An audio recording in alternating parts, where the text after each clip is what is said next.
Me, but it ain't the old me, it's the bold me. I survived what they sent to the stormy. Hello, everyone. Welcome back to The Price is My Life. We are live from West Palm Beach this Thursday, on the heels of our big Glenn Prager bombshell inside the Department of Justice. And we have all the reactions, all the statements, and some new information. We do a show each and every week here in Florida, live with a special guest.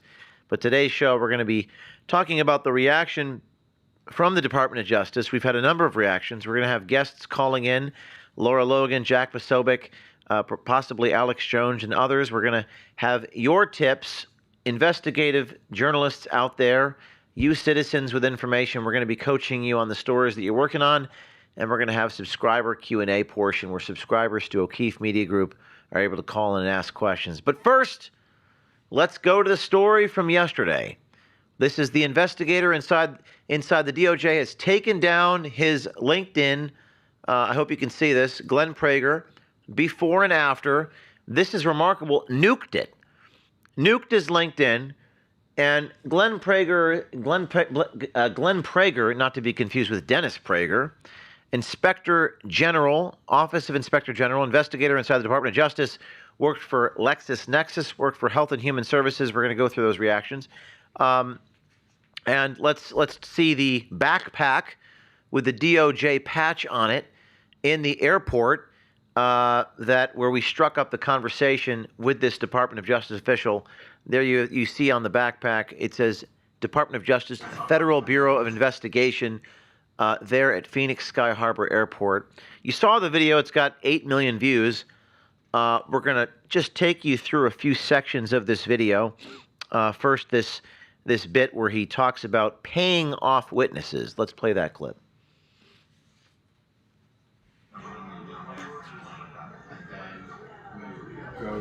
Ready to go to trial, and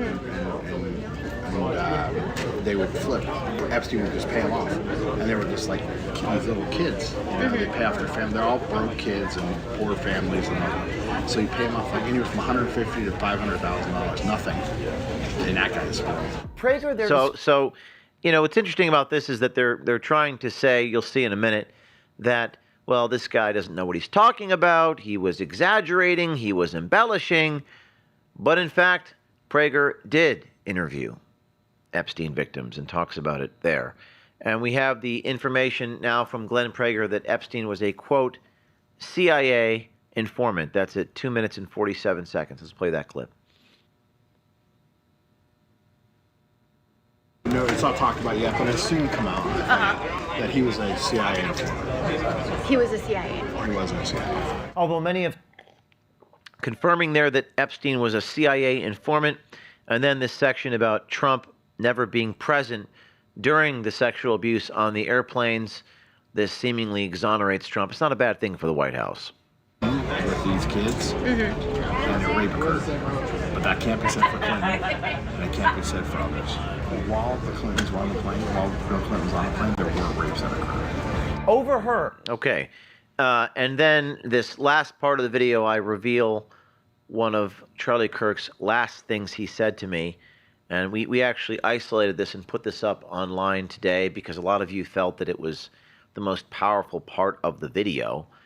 People tend to look at things through a highly political lens, but this is not a political story, and we don't have a political mission. So let's play 12 minutes, 18 seconds to 13 minutes of the video.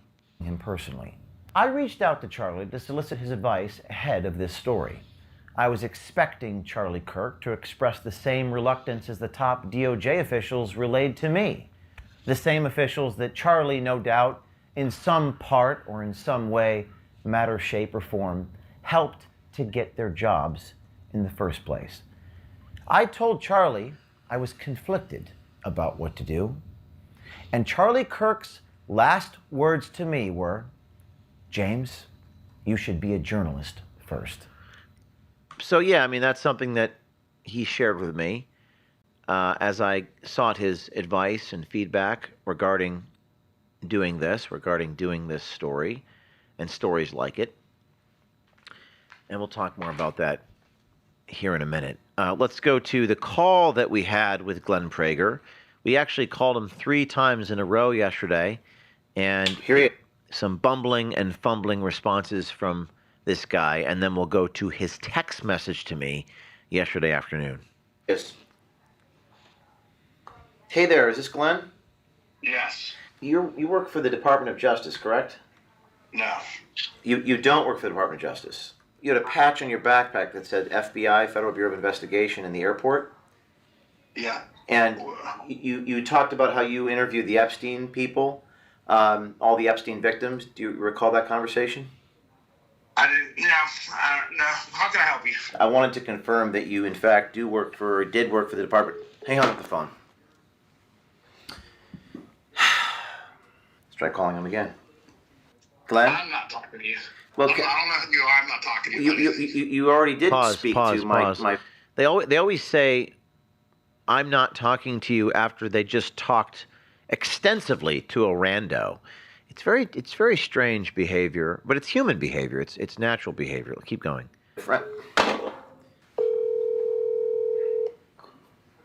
Hey, now stop talking. I don't know who you are. I'm a journalist. I need your help, sir. I'm not talking to you or any journalist about anything. Did you interview the Epstein victims? I can't talk to you. Okay, there it is. I can't talk to you. I can't talk to you, says Glenn Prager.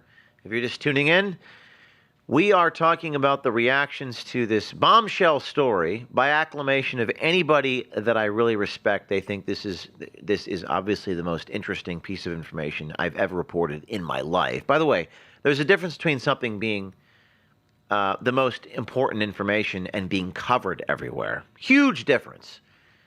They might be inversely proportional. Let's go to, this is Prager's text message to me. If you want to throw that on screen.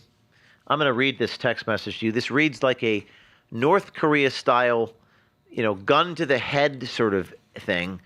Quote, I was approached, and I'm going to read it in the way that I think he's saying it. I was approached in what I believed was a casual, non-professional context, and I later learned the individual was misrepresenting themselves, thinking it was simply personal banter. I responded in a kind. Clearly, Glenn Prager has been coached in how to write this, perhaps even coached by the powers that be.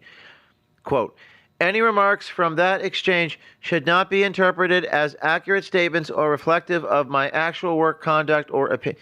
It's so funny to contrast this statement with how he behaved on the phone with me. Quote, I want to ensure there is no confusion caused by that misleading interaction. Please stop calling and texting. It's approaching harassment.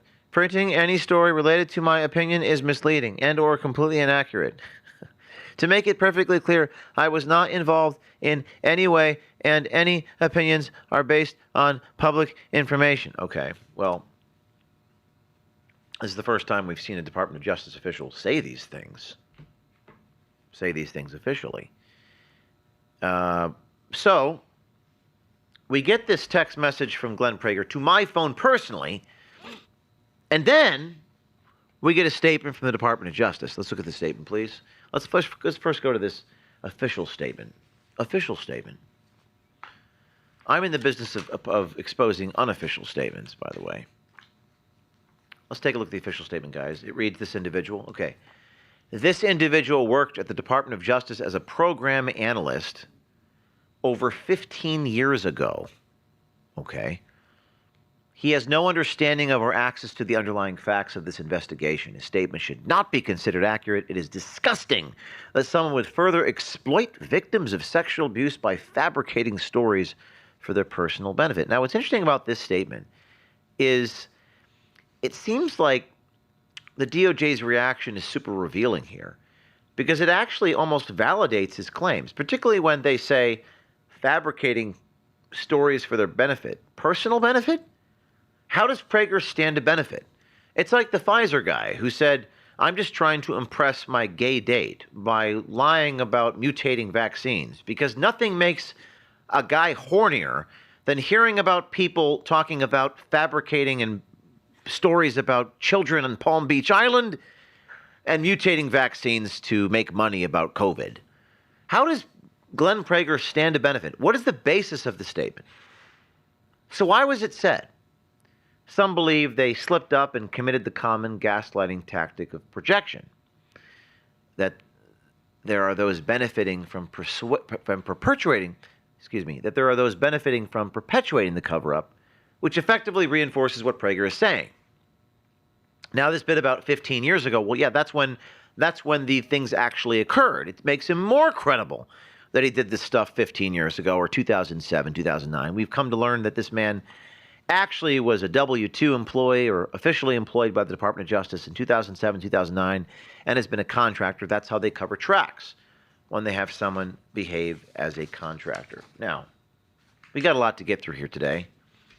And thank you all for tuning in and supporting us. For those of you tuning in, we are live from West Palm Beach, Florida. We are going next to the statement from the DOJ spokesperson via X. It's going to get stranger and stranger, everybody. This is from DOJ Spokes 47. I didn't know what this was. I thought it was a sock account, a spam account. Quote, regarding the latest James O'Keefe bombshell, they put bombshell in quotes. As the Department of Justice has made clear, this individual left government service more than 15 years ago in a brief junior role. He has no knowledge or access to this investigation as the searches are baseless. Exploiting survivors of sexual abuse by fabricating stories of personal benefit is reprehensible. Enough with the clickbait. All right. Again, if he was doing this stuff 15 years ago, or this is 2009, so it would be 15 years ago. That's when the stuff actually occurred. Now, if we go to his LinkedIn bio, can we do that for a minute, guys? This has all been taken down. This has all been scrubbed from the internet, by the way. This is the About section. Quote, do we have the About section? Can we throw that on the screen? Quote, during his tenure at DOJ, Mr. Prager served as inspector overseeing sensitive investigations involving major DOJ components, including the FBI, DEA, Bureau of Prisons, U.S. Marshals Service, ATF, and the U.S. Attorney's Office. Special sensitive investigations involving major DOJ components. And you see there on his LinkedIn, Office of the Inspector General, Investigator within the U.S. Department of Justice. Let's go back to those tweets. This is the DOJ spokesperson tweets directed at me. And then this is me saying, during his tenure at DOJ, Prager served as what I just said. The DOJ has not denied that he interviewed victims or that his claims were false. And then DOJ spokesperson, out of an abundance of caution, and so the record is clear, as we stated in our statement, he was not an investigator. He was a program analyst. He did not interview any of Epstein's victims. His statements are false. But we're not done. The Department of Justice has responded multiple times and has come out swinging. And I want to read a passage from a book which I love called Manufacturing Consent. It's written by Noam Chomsky. You see, the powers that be can't actually tell you the truth. And Noam Chomsky writes about this in Manufacturing Consent, that the mass media isn't covering a story like this because they cannot. The mass media can only report on the statements that are attributable to a government spokesperson. They have to believe the government. They can't question government. I've had press reach out to me saying, well, what about what the Department of Justice said? I said, what about what the guy inside the Department of Justice said? And Chomsky writes in Manufacturing Consent, page 18, that the mass media are drawn into a symbiotic relationship with powerful sources of information by economic necessity and reciprocity of interest. The media need a steady, reliable flow of the raw material of news. They have daily news demands and imperative news schedules that they must meet. Chomsky goes on to write about government and corporate sources. Also have the great merit of being recognizable and credible by their status and prestige. News workers are predisposed to treat bureaucratic accounts as factual because news personnel participate in upholding a normative order of authorized knowers in the society. Reporters operate with the attitude that officials ought to know what it is their job to know. In particular, A news worker will recognize an official's claim to knowledge not merely as a claim, but as a credible, competent piece of knowledge. So when the Department of Justice puts out a statement, the journalists, I put the journalists with a little TM trademark after the word, they have to believe this. It's part of the paragon of news to believe this versus what the guy said in the airport.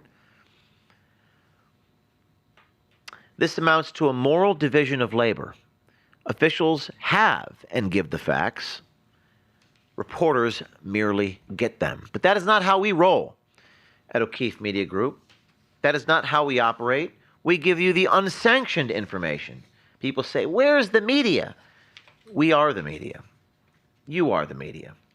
One more thing before we go to a quick break. This guy, Glenn Prager, got the position of vice president of big corporations, acting as a consultant to the Department of Justice because of his time as a DOJ investigator, which they also list in his bio on LinkedIn. But he was never a DOD investigator. So these corporations hired a vice president without any confirmation of his qualifications and background. That's bullshit. We'll go to a quick break, and then we'll come in to hear from a few different people, some callers, some responses, breaking news inside the Department of Justice.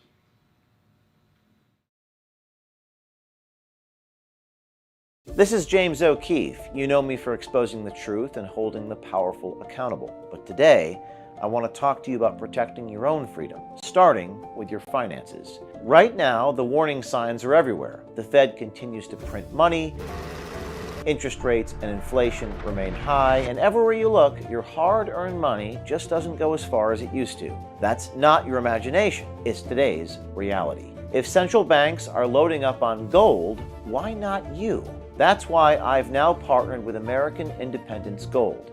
They're veteran-owned, and proceeds from every sale go to Tunnel to Towers, supporting our first responders and heroes. And listen, right now, the first 50 customers get a $1,000 credit towards their account. That's right, $1,000 to help you get started protecting your wealth with real, physical gold. Don't wait for the next crisis. Go to O'KeefeMediaGold.com. That's OKEEFE Mediagold.com or 833-324-GOLD. Again, that's O'KeefeMediaGold.com or 833-324-GOLD. Take action, get the facts, and protect your future.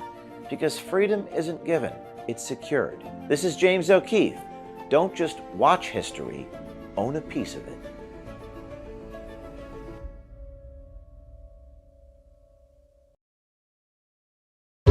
We're standing up to the powers that tried to discredit us, silence us, smear us, raid us, and throw us in jail. They've awakened a sleeping giant. We're building a movement of transparency and accountability in both the public and private sectors because we run from nothing. We hide from nothing. And when you join and get your full access pass, you fuel a movement for truth. We are the media now.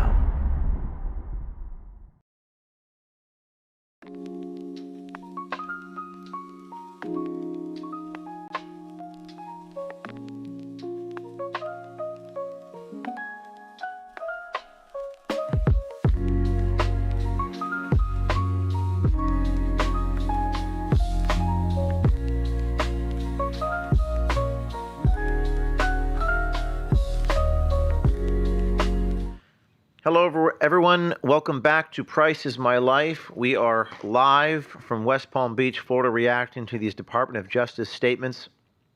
Glenn Prager revealing all inside of an airport. And I did give you all my thoughts and statements in the video release, but we are coming back live to take a look at some reactions from some of the people on the internet.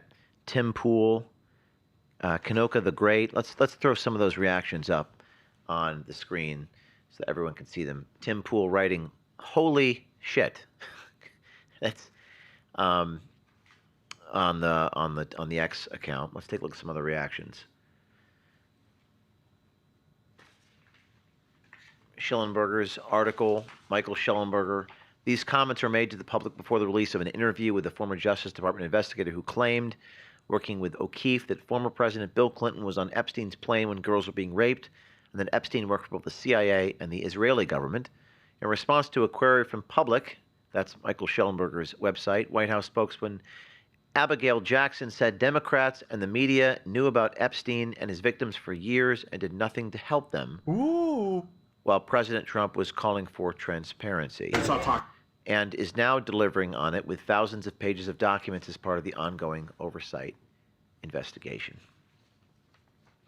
And I believe we have some people possibly to call in. Do we have the call-in guests yet? Now let's take a look at some other reactions to the story from the people all over the internet yesterday. The video. This is Kanoa the Great. Did Glenn Prager investigate the Jeffrey Epstein's case for the Department of Justice? Was it recently or many years ago? And I think the response there is that all this stuff wasn't recent. This was 15 years ago, or whatever the case may be. A couple other reactions that people have responded. This is Zero Hedge. Rather than make statements that further erode the public's trust in the DOJ, publish documents or other evidence that prove what you say.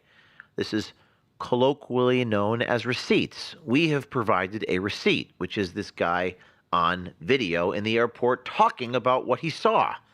They're just making statements. And this is Zero Hedge writes, we no longer live in a society in which the public default to trusting institutions of alleged authority. And that's kind of what Chomsky writes about in this book, Manufacturing Consent, that the media tends to lean on the authorized knowers of society. Another reason for the heavyweight given to official sources is that the mass media claim to be objective dispensers of the news, partly to maintain the image of objectivity, but also to protect themselves from criticisms and libel suits. They need material that can be portrayed as presumptively accurate. This is the challenge in a story like this, everyone, that people are going to be like, well, but O'Keefe, what about what the DOJ is saying? I say, what about what the guy's saying in the airport? So they lean upon things, of course, that are presumptively accurate. And it's also partly a matter of cost. Taking information from sources that may be presumed credible reduces investigative expense and risk, whereas material from sources that are not prima facie credible or that will elicit criticism and threats requires, doing that investigative journalism thingy. Takes time. So we have this reaction. What are some other reactions? Guys, you have anything else? The quartering. I think I've been on this guy's show, The Quartering. Do we have a video or is this just text? Let's play the video. Ooh-wee. Well, I don't know which channel I'm going to upload this to. You see the Jeremy Hambley channel, which is my second channel where it's a little more uncensored, a little more spicy.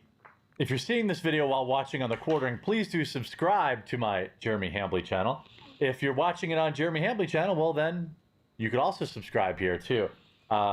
This is a very, very big piece of investigative reporting from James O'Keefe, and he just DM'd me.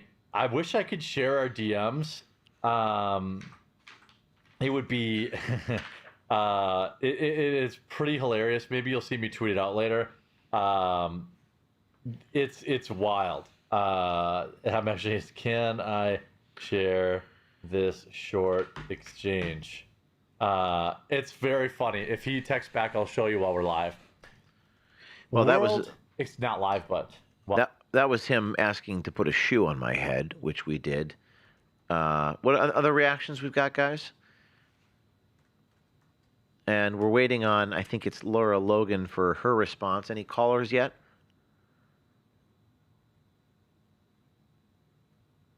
So we have Laura Logan calling in for a minute, but if you haven't picked up this book by Noam Chomsky, Manufacturing Consent, it's something I've thought about for many years of my life.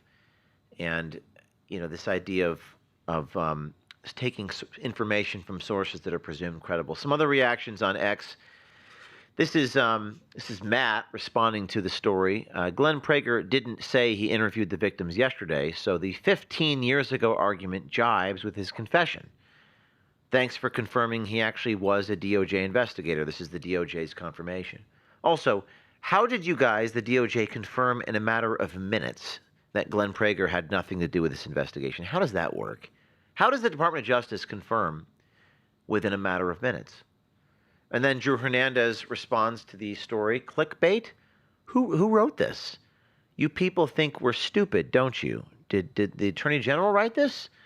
I cannot hear the cringe attempt to sound assertive in this post. So we've also learned that the Department of Justice had a very long day yesterday, and we took their time. Why are you taking, this is something I've learned from sources who've reached out to me, that why are you taking our time, James O'Keefe? You're making life difficult for us. And it's like, what are you talking about? I mean, this is my job. I'm not a political person. I'm not a political operative. I'm not a partisan person. I'm trying to ascertain the truth. So there was definite pushback on me personally, this organization. Attempts were made to get me to back off and back down. Don't hurt our team. I don't know what that means. I said to Alex Jones today that I support the president. I believe in the president. The president supports me. But this is not even really about that. This is about something more specific happening. 15 years ago, who was on airplanes? This man claims that Bill Clinton was, in fact, on the airplane when the rapes occurred. This is what he says. He says this is the very reason, according to the transcript of this video, this is the very reason why there's a cover-up. Can we play that part of the tape again? Let's go to the tape and just play that one more time. Go ahead. This is the part about the airplane and Bill Clinton on the airplane. And then we'll go to Laura Logan. He alleges that the reason... Yeah, but it soon come out that he was a CIA informant. He was a CIA. He wasn't a CIA. I think he's protecting a lot of other people. He's not protecting himself because there's nothing there, but he's protecting a lot of people. Because Trump's now saying it's a hoax, the case is like a hoax or something. I mean, come on, you know it's not a hoax. He's been on the plane, many times. Mm-hmm. It's just he was never on the plane with the kids. I've seen the itineraries and I've interviewed all the victims. There's never been an instance where Trump was on a plane with these kids and a rape occurred. But that can't be said for Clinton. Okay. That can't be said for Clinton. I believe we have Laura Logan on the line. Can we bring in Laura Logan, my friend? Yes, James. Hi. Hi, Laura. I used your line about accountability in my remarks about Charlie Kirk's passing, and I used it again. I don't know if you had a chance to watch my stand-up and my comments about this recent development yesterday inside the Department of Justice. I'd love your thoughts on all of it. Well, James, this is obviously it's still a big story, right? Anything related to Epstein. And so, and this seemed to answer some questions that a lot of people have. So once again, you're doing real journalistic work here that other people are not doing. And I always like it when it's based on, at least it's based on a firsthand source and not just based on somebody talking about somebody else. And I looked at the credentials of this guy. He certainly has all the credentials. I mean, I'm constantly amazed that you have these people with knowledge of things that are extremely significant that will just spill their guts. I mean, that's just something I don't really understand, but I do think accountability does matter, but, I'm always conscious of what we don't know. That's always the thing that bothers me about this, is what else do we not know? Because I don't believe that Kash Patel and Dan Bongino suddenly became bad people and no longer mean what they say, and they just, break their word and whatever. I don't think that narrative that's out there makes a lot of sense to me. I know both of them pretty well, and they're consistent. I mean, I know Dan better than I know Kash, but and I don't know Pam Bondi, and I know she gets hammered. But when I look at it strategically in terms of information warfare, I see that where there is a high concentration of effort on a particular individual or target, I try to assess, what are the obvious reasons for that, and then what are the reasons beyond that. So I do find it very interesting that this guy, seems to be well placed in terms of firsthand knowledge and information, and that gives him a lot of credibility. I find it odd that he would just spill his guts to somebody he doesn't even know and then continue to do so. But, if you look back even in the Bible, right, a honeypot is real. What was the serpent in the Garden of Eden was really a honeypot in a sense. Getting Eve to do something that she could then deceive. That was a honeypot operation. And so these things have been around from the beginning of time, and maybe men just get around. Sometimes they get around someone, or, you've interviewed a lot of gay people that have fallen for someone who seems to be gay, and they will say things that they wouldn't otherwise say. That may be the explanation. But, regardless, what did we really learn here? I mean, we learned a little bit more, quite a lot more, actually, about the whole Epstein thing and what may be blocking the release. But I'm always conscious of the fact that Epstein is, in my investigation, a mid to low-level player, because it's really the intelligence agencies that are running these operations. He's not running it. And the one that was the linchpin in his operations was Ghislaine Maxwell. She's really the key. And why are they, why are they still holding her? And what have we learned from her? And why have we not seen any real prosecutions coming out of Ghislaine Maxwell? Those are still unanswered questions. Laura, that what did you? We'll hear more about. Yeah. What did you make of the DOJ? Did you see the DOJ reactions? They responded like a number of times. It's actually quite extraordinary. They are saying that this guy, I'm going to quote them, left government more than 15 years ago in a brief role. And I find that kind of a strange reaction, because the whole point is what he witnessed in his role during that time. The Epstein interviews didn't happen yesterday. They happened years ago. And the DOJ accused, it wasn't clear whether they were accusing me or him, the guy in the video, of, quote, exploiting survivors of sexual abuse by fabricating stories. They sent another tweet out saying this guy is, his statements are false. And they put out an official statement, the official statement we put up earlier. And the guy sent me a long text message. This is the guy in the video. And it just seemed like a North Korea style written. I mean, it just seems fishy. And I just wanted your reaction to these responses. Okay, so the first reaction of minimizing his role, that's a standard tactic when you can't actually properly discredit someone. You can't say they didn't serve in the job they were in. You can't say they weren't involved in the investigation. You can't do anything like that. So the first thing you do is minimize their role so that you can minimize the credibility of what they're saying. And we saw that with the attorney that was charged in the Russia collusion investigations, where he was actually the one who altered the documents, went to the FISA court, said to the court that Carter Page, an American citizen and patriot, was a Russian spy, knew that he was working for the CIA, removed that information. I mean, he did massive things in that conspiracy. And they immediately responded by minimizing his role. Oh, he was just a low-level attorney. He wasn't involved in much. It was none of that was true. So, I always see that as a classic hallmark of an information warfare tactic. That's when you respond to something like this that you don't want out there, you immediately minimize their role to minimize the significance, to undermine their credibility. That's number one. Number two, you always look at time, effort, resources that you allocate to countering the what is out there. So if you're putting out multiple tweets, multiple messages, multiple responses, you've got the guy himself, probably somebody called him up and said, what the hell are you doing? This is what we want you to do. And, your future credibility and ability to function in whatever capacity he may or may not be in at this point, is going to be in whole or in part determined by whether you help us now or not, right? And so now that I can't tell you that definitely happened, but that's consistent with the kind of tactics that people use when they have information that is out and they don't want it out, but they still have links and connections to the person responsible. Like this guy is going to know a lot of people, right? In law enforcement, in DOJ, in FBI, he's going to have people that say to him, "Hey, dude, what are you doing?"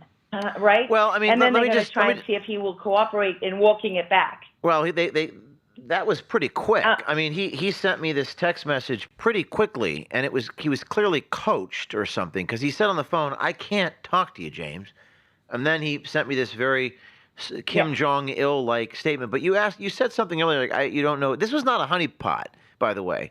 This was actually a guy in an airport. Well, I suppose it was a female that walked up to him, but it wasn't a date. It wasn't something that we planned or got on Bumble. I don't mean a date. Yeah. I mean, he just might have been enamored by this person. Could be, but the Pfizer, the gay Pfizer guy, saying we mutate viruses. I'm the vice president of a pharmaceutical company. I mean, it's kind of like, I spoke to someone at it was Julia Brown at the Miami Herald, and she said, just the fact that these guys are saying these things in their positions of power, even if, which I don't think is happening, but even if they're trying to impress somebody, it just stands to reason that it's not impressive to talk about all the people in Palm Beach Island. You interviewed these young girls who apparently the Department of Justice had to, or Epstein rather, had to bribe, ahead of trial. I mean, that's a very weird thing to brag about. But I think, Laura. Well, James, that makes me want to pick up on the third pillar. As you were reading, you were going through the response. There were three things, and the final one is that they're trying to shame you. How could you do this to the victims? That's the guilt thing, right? We're playing the moral card here. We're going to try and guilt you and shame you into this, and that's pretty odd, because that's the actual card that gets played against them, where they're most vulnerable, because they're the ones that are accused of betraying or letting down the victims by not actually doing anything about what all those people that Jeffrey Epstein and Ghislaine Maxwell have affected. So they know they're vulnerable there. That's why they hit you on that one, right? And it's completely hypocritical. But the only thing I would say to sort of balance this out, if you're trying to make an assessment of the whole truth, is just that I don't believe that Donald Trump doesn't care about the victims of child trafficking or Jeffrey Epstein. So, and I absolutely know that he was not involved in that, and this guy confirms that. But there's something. What else is happening here that we are not aware of in the bigger picture that has caused these people to take actions that a lot of their supporters, feel are a betrayal, or there's definitely a vulnerability there, because people, want the truth on Epstein and they want justice, and rightly so, and they should have. So if you think about it strategically, what is the bigger picture here? Because these operations, these Epstein-style operations, they haven't stopped. It's not like it ended with the arrest, and the death of Epstein and Maxwell. This is ongoing, and our own intelligence agencies are still running similar operations. P. Diddy has all the hallmarks of another operation. And so the question, that really here is, you said this guy responded very quickly. Well, because they got to him very quickly, which tells you that they're concerned. This is a vulnerability. You mean the DOJ got to this Glenn Prager guy pretty quickly? Yeah, or the FBI, somebody in the administration, somebody got to him. But why is there's an incongruence between the leadership of the organizations? I don't want to single out Cash or Pam or whoever the case may be, but the rank and file are talking out of turn. This is the second time we've seen a story like this. The last guy was a DOJ prisons guy. This is a DOJ investigator, inspector general guy. And I mean, I agree with you. I don't think this piece is bad for Trump. I mean, it actually exonerates him from any sexual wrongdoing, which I assume was the case. But who's being protected? Like, what do you think is actually happening, Logan? So, James, if you look at this strategically, the Epstein thing is huge, because it relates to children and the exploitation of children, which as a society, as decent human beings, anyone with a conscience, this has to be at the core of where you say we're not okay with this. So I don't want to minimize this in any way whatsoever. But if you're the president of this country and you're looking at a strategic plane with multiple lines of operation, one of those lines right now is the fact that you have Al-Qaeda, Al-Shabaab magazine putting out, information that's been reported that they're saying churches and schools should be attacked. At the same time, you have Iranian Revolutionary Guards who have plans that many intelligence related groups we're looking at right now, where they've got plans to go after first responders and hospitals and other soft targets. You know, at the same time, you've got Antifa riots in the street. So what you're looking at is a blue-green-red alliance. So the blue is the globalists and the technocrats and the deep state. The red is the Marxists and the left, right? And the green is the both Shiite and Sunni, Al-Qaeda, Persians, Iran, IRGC. So if you imagine, we have a very serious high-level threat right now that they are going to do something, you know, what's possible, right? What intelligence agencies have gamed out is you have an attack on multiple schools and hospitals, and as you dial 911, you know, you have the streets blocked by protesters and whatever, and then the people that come in dressed as first responders, law enforcement, or emergency responders are not real. They are Iranian Revolutionary Guard kill teams that have been in this country that were let in under Joe Biden. Plus you have, you know, 300,000 uniformed members of the Chinese People's Liberation Army with special operations units from China, with hacking teams, with, you know, clandestine covert spy units and so on. So we have a massive national security issue that is coming to the fore when you see Trump designating the cartels as foreign terrorist organizations and Antifa as domestic terrorists. These are signs that the administration is aware of these threats and they're closing in on these people. And what it also means is they're closing in on the money, because the theft of our elections has been in part financed by millions and billions of dollars from abroad. And how does this money move? A lot of it moves through these terrorist networks and through the networks of coercion, extortion, and corruption around Jeffrey Epstein and Ghislaine Maxwell, right? Where you're trading in children, exploiting young boys and girls, corrupting politicians, and bringing people into these networks. I mean, the IRGC, which actually runs Iran, not the Ayatollah Khomeini who works for them. The Iranian Revolutionary Guard Corps is one of the most powerful criminal organizations on earth. They're trafficking in children. They're connected to these Epstein networks. The same goes to the Saudis. I mean, the same goes for every nation on earth. So when you say why, you know, why? If you look at this in isolation, it looks one way. If you put this into that's just on one aspect of what this administration is dealing with, right? One aspect of it. The other aspect of it is, of course, in the immigration sense and the crime sense. Yes, they're cleaning up these cities. Yes, they're deporting people. Why? Because these people, these foreign paramilitary terrorist organizations like Tren de Aragua, like Cartel del Sol, those are both out of Venezuela, like Sinaloa out of Mexico, they are the army of the deep state. So when you have this nightmare attack scenario carried out, what happens if you then have other shootings at the same time? You have other criminal activity from these foreign terrorist organizations. This is what you're looking at. This is, you know, the whole picture that they're dealing with, never mind on the economic front, dismantling the Federal Reserve, you know, dealing with the Fed chair, that whole thing that's crumbling before our very eyes.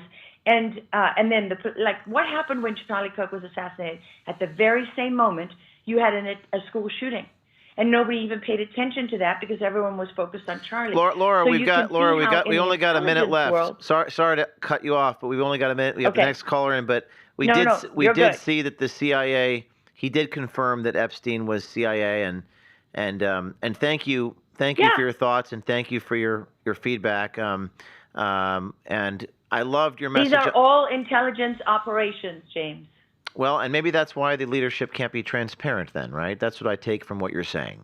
The leadership can't tell us the truth because they can't reveal their sources and methods. They can't reveal intelligence methods. So thank you, Laura. But it doesn't mean they won't. Well, timing is everything, you know? Well, the rank and file are. The leadership are not. So the rank, as long as there are O'Keefe citizen exposers. But thank you, Laura, for your time. We're going to go to the next caller. I appreciate it very much.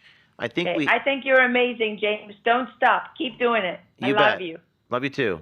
Who do we have on deck, team? All right. We have Jack Posobiec on the air. moments away. We have Jack Posobiec, who I think he'll be dialing in a second. Hey, Jack, are you there? Hey, James, do you have me there? Yes, I got you. Yes, I'm here. Can you hear me? Yeah, great Okay, job. great. Job, Jack, with the speech in Arizona. I saw you on the main stage with Thank the you. rosary, standing right in front of you. That must have been incredible. I mean, actually, take a moment to tell my audience.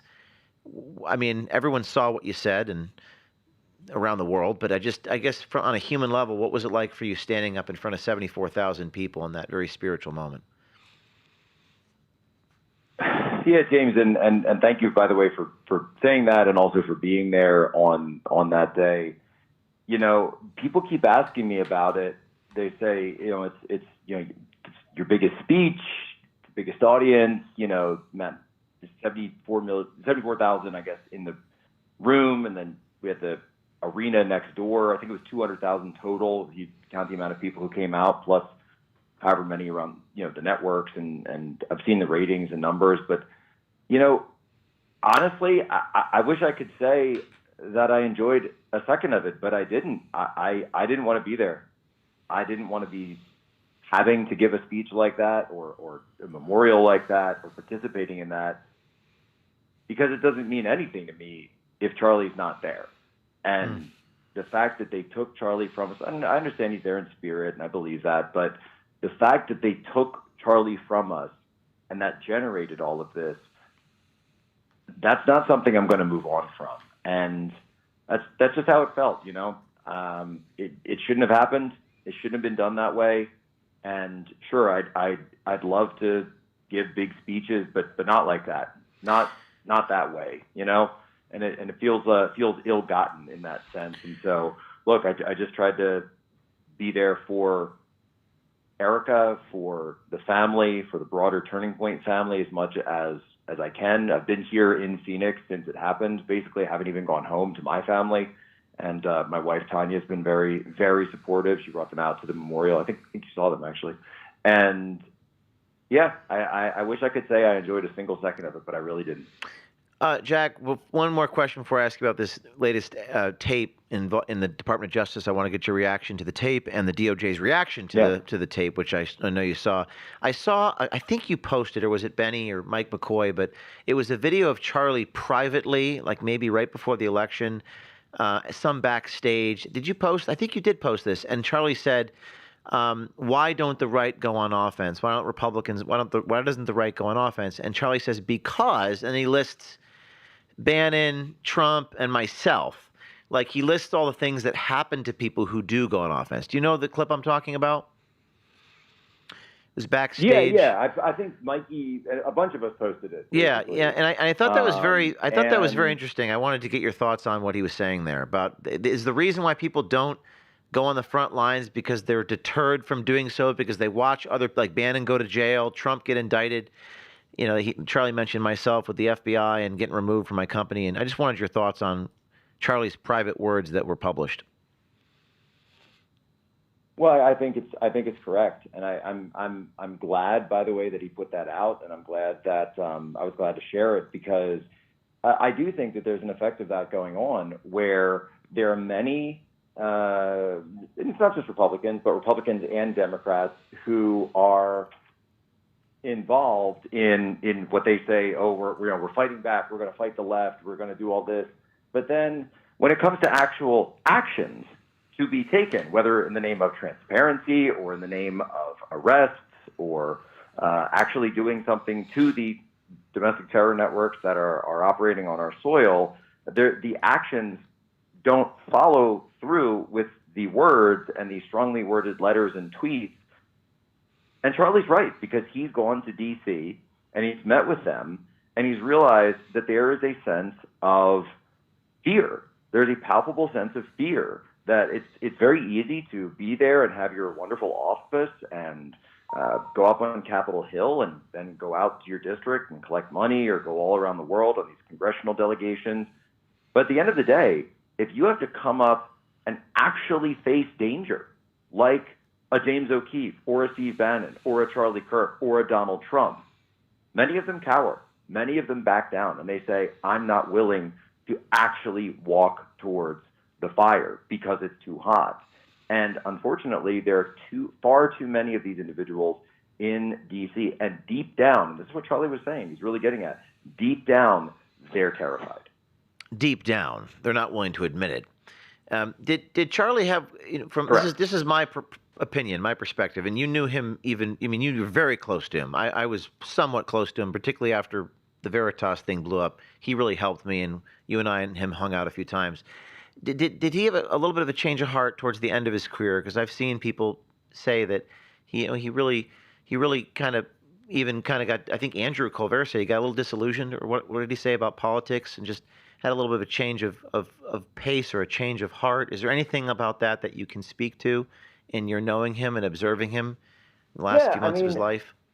Yeah, I guess I would. So Charlie was, ever since Trump got reelected, I live in the D.C. area. I'm in Phoenix right now, but I live in the D.C. area. And so Charlie would come to D.C. to, more frequently. So he hadn't really been in D.C. for all the years that Biden was in office. But then he would start coming back after the inauguration, and then with the Trump White House, and he would come and make visits. And some of those visits haven't even been made public, but he would see me, or we'd be chatting when he came to town, and he would tell me, he said, "Jack, I can't understand how you can live here. I just can't understand it." He goes, "It's so imperial, and it's bold, and it's stark, and just dehumanizing to be here. And I don't like being in D.C. I want to be out with the people, out in real America." And he just kept saying over and over about how the sense of people in Washington, D.C. is so fake. And so that disillusionment you're talking about, that's absolutely something that I noticed with Charlie since, he's been making these trips back to D.C. Not by the way, I'm not talking about people inside the Trump administration, but, sort of other people that he might see, or other things that he would hear about when he was coming to town. And he really, you go back, and, I'm sitting in the Turning Point office right now, and you go back to the origins of Turning Point, and there used to be this idea that, well, if we just get the right people in office in all of these states, and everything will be okay, and everything will be fine. And I think he's starting to realize that, it takes way more than that. And for Charlie, you could also see, as he was turning down the political, what was he moving towards? He was moving more towards the spiritual, and he was moving more towards the Gospels, more towards Christ, towards God, and I think that also comes through the life events that he had gone through in just the last couple of years, marrying Erica, becoming a father, having a second child. All of those things tend to have that effect on anyone who goes through them. And so I think you really saw him leaning into that more. Well, I think it's different when you're governing, or you're in power, so to speak, versus up against it.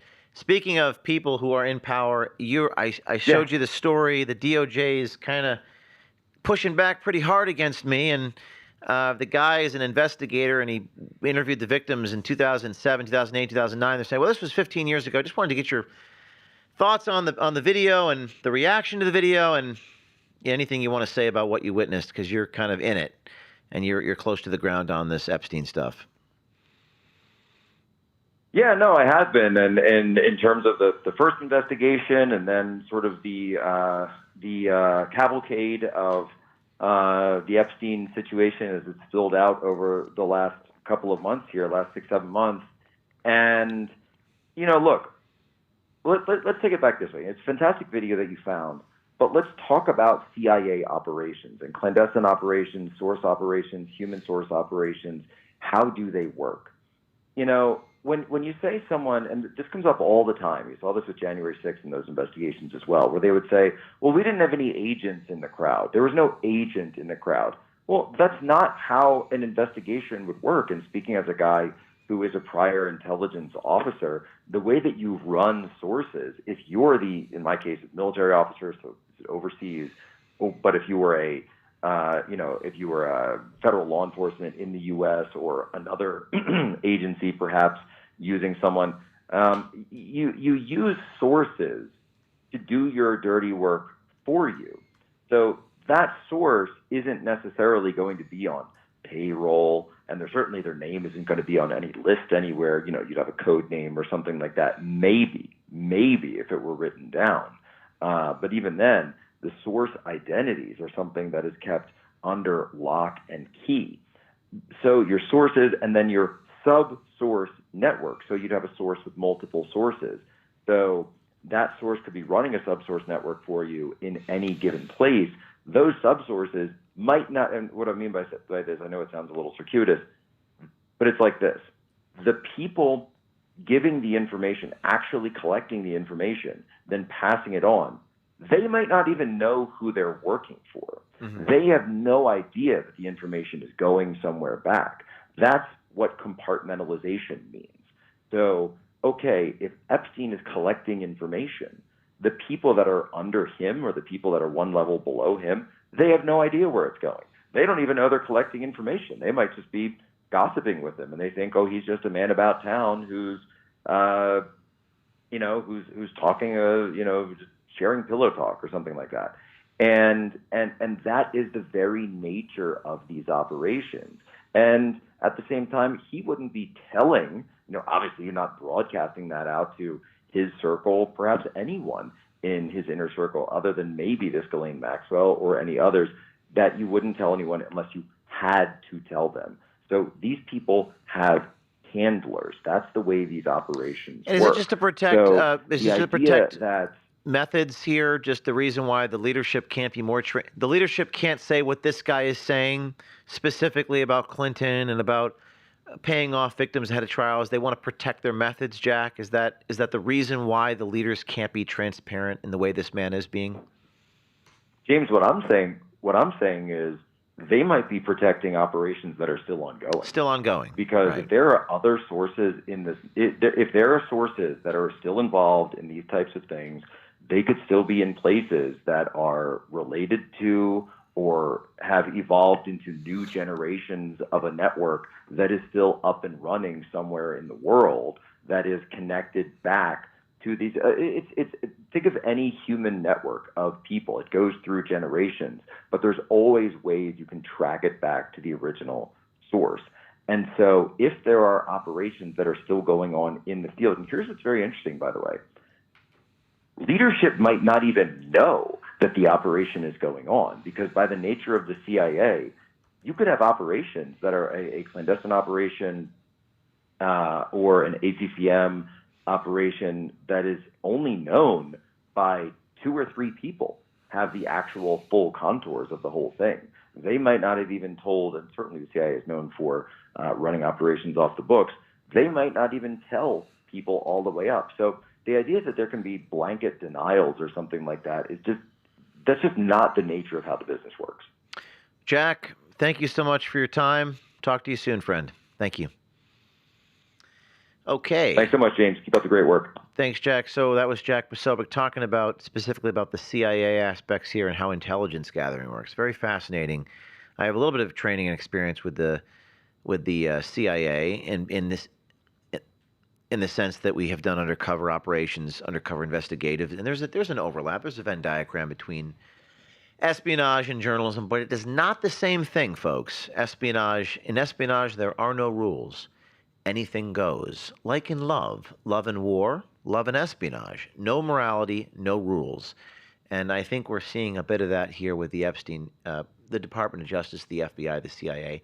No rules, no ethics in most cases, whereas investigative reporting, there are ethics. You can't, there is a line. There's a line in art and in morality. The line has to be drawn somewhere. Do we have Jones on yet? Alex Jones? He'll be calling in a moment. We do have a man named Jordan Faucher who has done some investigative work with us, and I'd like to hear his reaction. Jordan joins us live. Jordan, you're live. I noticed you messaged me. We've done some work together in Arizona on the border, and I wanted to get your reaction to this statement. Now it's like 5 statements by the Department of Justice. What's your reaction, Jordan? Yeah, as something really caught my interest. In their thing, they say he fabricated stories for his personal benefit. And the line personal benefit like really was like a red flag for me, because in my head I'm thinking, when has like any whistleblower or informant or anyone really had personal benefit from something like this? And the answer is no. They often, sacrifice their entire livelihoods if they talk about this kind of stuff. All right. Well, they're trying to say that let me be the devil's advocate. I don't agree with them, but I want to hear your reaction. They're trying to say, well, he was trying to get laid with a girl, so that would be his personal benefit. I think he could have said a lot of other things than the things he said if he wanted to get laid. The level of detail he went into on the types of things he talked about are not the kind of things that would impress your average girl. Right. Even though she was, kind of prodding for it a little bit, but at the end of the day, he could inflate it himself a little bit. He could have done other things. He could have talked about other things, but he went really in detail on this at a level that I don't think that somebody just fabricating stuff would go to. And I think the Department of Justice's stance that he has something to gain from it, personal benefit, is really more of an insight into the Department of Justice than into our informant here. It's the modus operandi of the Biden regime was essentially gaslighting and projection for all 4 years of that campaign. It was all that. That's all it was from the top down in the government. And to think that would just stop because Trump's in office for several months, I don't think so. This could be a case of projection. I'm not saying it is. They're projecting. They're gaslighting us. They're projecting onto us what they're doing. I mean, this notion of. It's interesting you say this personal. This is the Department of Justice official statement. It's unclear whether they're referring to me or him, but quote, "It is disgusting that someone would further exploit victims by sexual abuse by fabricating stories for their personal benefit." And this presupposes that in this particular case, this guy stands to gain something by talking in an airport to a stranger about what he witnessed when he was interviewing Epstein victims. Now, what's interesting about that is anybody who talks to a journalist, whether it's on the record, off the record, on background, or into a hidden camera, and this is kind of what Janet Malcolm talked about in her book, The Journalist and the Murderer. Oftentimes the reporter or the guy conducting the interview acts as a kind of confidence man. You prey on people's vanity, on their ignorance or loneliness. You gain their trust, oftentimes betraying them without remorse. This is what we do. This is what a magazine guy does. Everybody who's telling a story does this.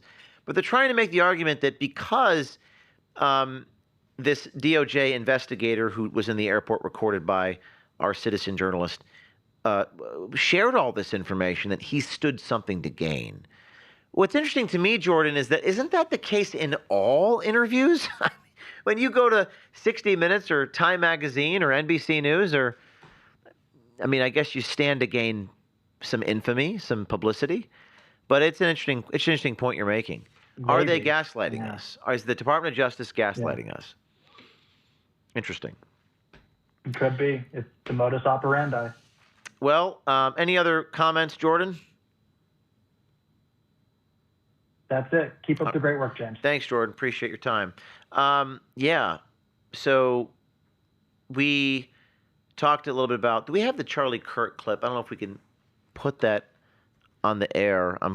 This is the one where he's talking about. I think you guys were editing this. I'd love to show this to the audience, and we'll be posting this here in the next few hours and tomorrow morning. This is Charlie Kirk's private video that his team, Mikey McCoy's chief of staff, posted shortly before he died. I just sent this video to you guys. This is Charlie Kirk talking about Steve Bannon, President Trump playing offense. And it's really profound because people don't go on offense because you are going to get attacked. And they set an example. And the ultimate example was the one that was set just 2 weeks ago. James O'Keefe plays offense and they remove him. Here we go. This is exactly what I want. Let's play this here. It's 40 seconds. If we can go to 40 seconds into the video. A never before seen conversation with Charlie Kirk. There you go. Let's play it. That's not a joke. That's what these people do, okay? Well, look, you're right. And pray for me every day and pray, and you should, because there's only a few of us that actually play offense. James O'Keefe plays offense. Yes. But what happened to him? Yeah. They removed him from his organization. He's under criminal investigation by the FBI and the Westchester DA. Steve Bannon plays offense. He's going to go to federal prison this month. Tucker Carlson plays offense. They took him off air. Any player that plays, Donald Trump plays offense. He's facing 600 years in federal prison. That's why we don't play offense. How about this? We have 18. That's why we don't play offense. That I really, this is like right before Trump was elected. I really think Charlie, and that's why, you know, I knew him in a very specific way, and he coached me through this thing that happened with me in Project Veritas. He was very helpful to me because I think he saw these warriors on the front lines get slain and taken down, and I think that we both had a kind of kinship over that thing that was occurring. And you have a situation here where our Department of Justice is pushing back in a major way against me, and this is a developing story. We have Alex Jones. Alex Jones is on the line. Alex, are you there? James, it was great having you on my show today. Great to be here with you. Yeah, the DOJ, we just call balls and strikes, is really disappointing. You know, they tried to block Ed Martin and the Virginia operations to indict Comey. Letitia James, they had to replace that U.S. attorney. They had to resign last week, and then they're basically, you know, attacking you. Ed Martin was starting an investigation. The DOJ running operations against InfoWars. They ordered that investigation killed. But this is good. This is just bringing it all out in the open. And so, you know, unlike the Democrats, where it's a closed shop of corruption, I'm actually heartened at the fact that we got a lot of whistleblowers, people inside the Trumpville, who are trying to keep it honest. So, you know, at the end of the day, I'm still very proud of the Trump administration, but we're not a Democrat cult. We've got to expose the corruption and root it out, or we become accomplices after the fact. Before we go further, I know you talked about this on your show, but my viewers are looking at a picture of you with what appears to be a mustache that looks like Hitler. Can we just talk about that for a minute? I don't know, your cat cut your face or something like that. I don't know what it was, but can you just address your mustache? Yeah, the way this happened today at about 5:30 in the morning, my wife had said my beard was getting too long. It was stickly, and she wanted me to put some conditioner on it and trim it. And so my daughter has a ragdoll cat. It loves me. And I'm sitting there with a shaver trying to expertly shave, and the cat literally jumps up on the bathroom counter, hits my arm, and it cuts all the way down, you know, and a big gouge out of it. So I go, oh my God, I'm going to cut my beard off now. It's all messed up. And so then I had a mustache, and my buddy came over. We usually work out, but we were going to hike in the nearby hills that are there. And he goes, dude, you look like a pedo with this mustache. And then he goes, and he said, here, let me call my girlfriend. She goes, yeah, it looks terrible. Get rid of the mustache. He goes, wait a minute, do Hitler. Make a joke about it, you know, like Charlie Chaplin, or come out, you know, he knows I don't like Hitler. So I came out today as the good Hitler, telling Nazis not to support Hitler. But then I realized once you came on as my one guest today, that was going to be a total distraction from the huge bombshell Epstein info. So I literally had my assistant running by a shaver and cut it off. Yeah, cut it off. Yeah, I couldn't stop laughing. I got on your show and I was like, looked up and I was like, I literally could not stop. It's ridiculous thing I've ever seen. But by the way, before we go, one more question about the Jeff Epstein, the latest DOJ investigator. Are you aware that like you're a heartthrob for the Instagram, like videos of you from like 1996, like young Alex Jones, like girls are they going crazy for your young version of yourself? That's what I see that on the Instagram all the time. People are constantly talking about that. Now you got the Hitler mustache. Yeah. Absolutely. Well, I did kind of look like who's the guy in the latest Blade Runner?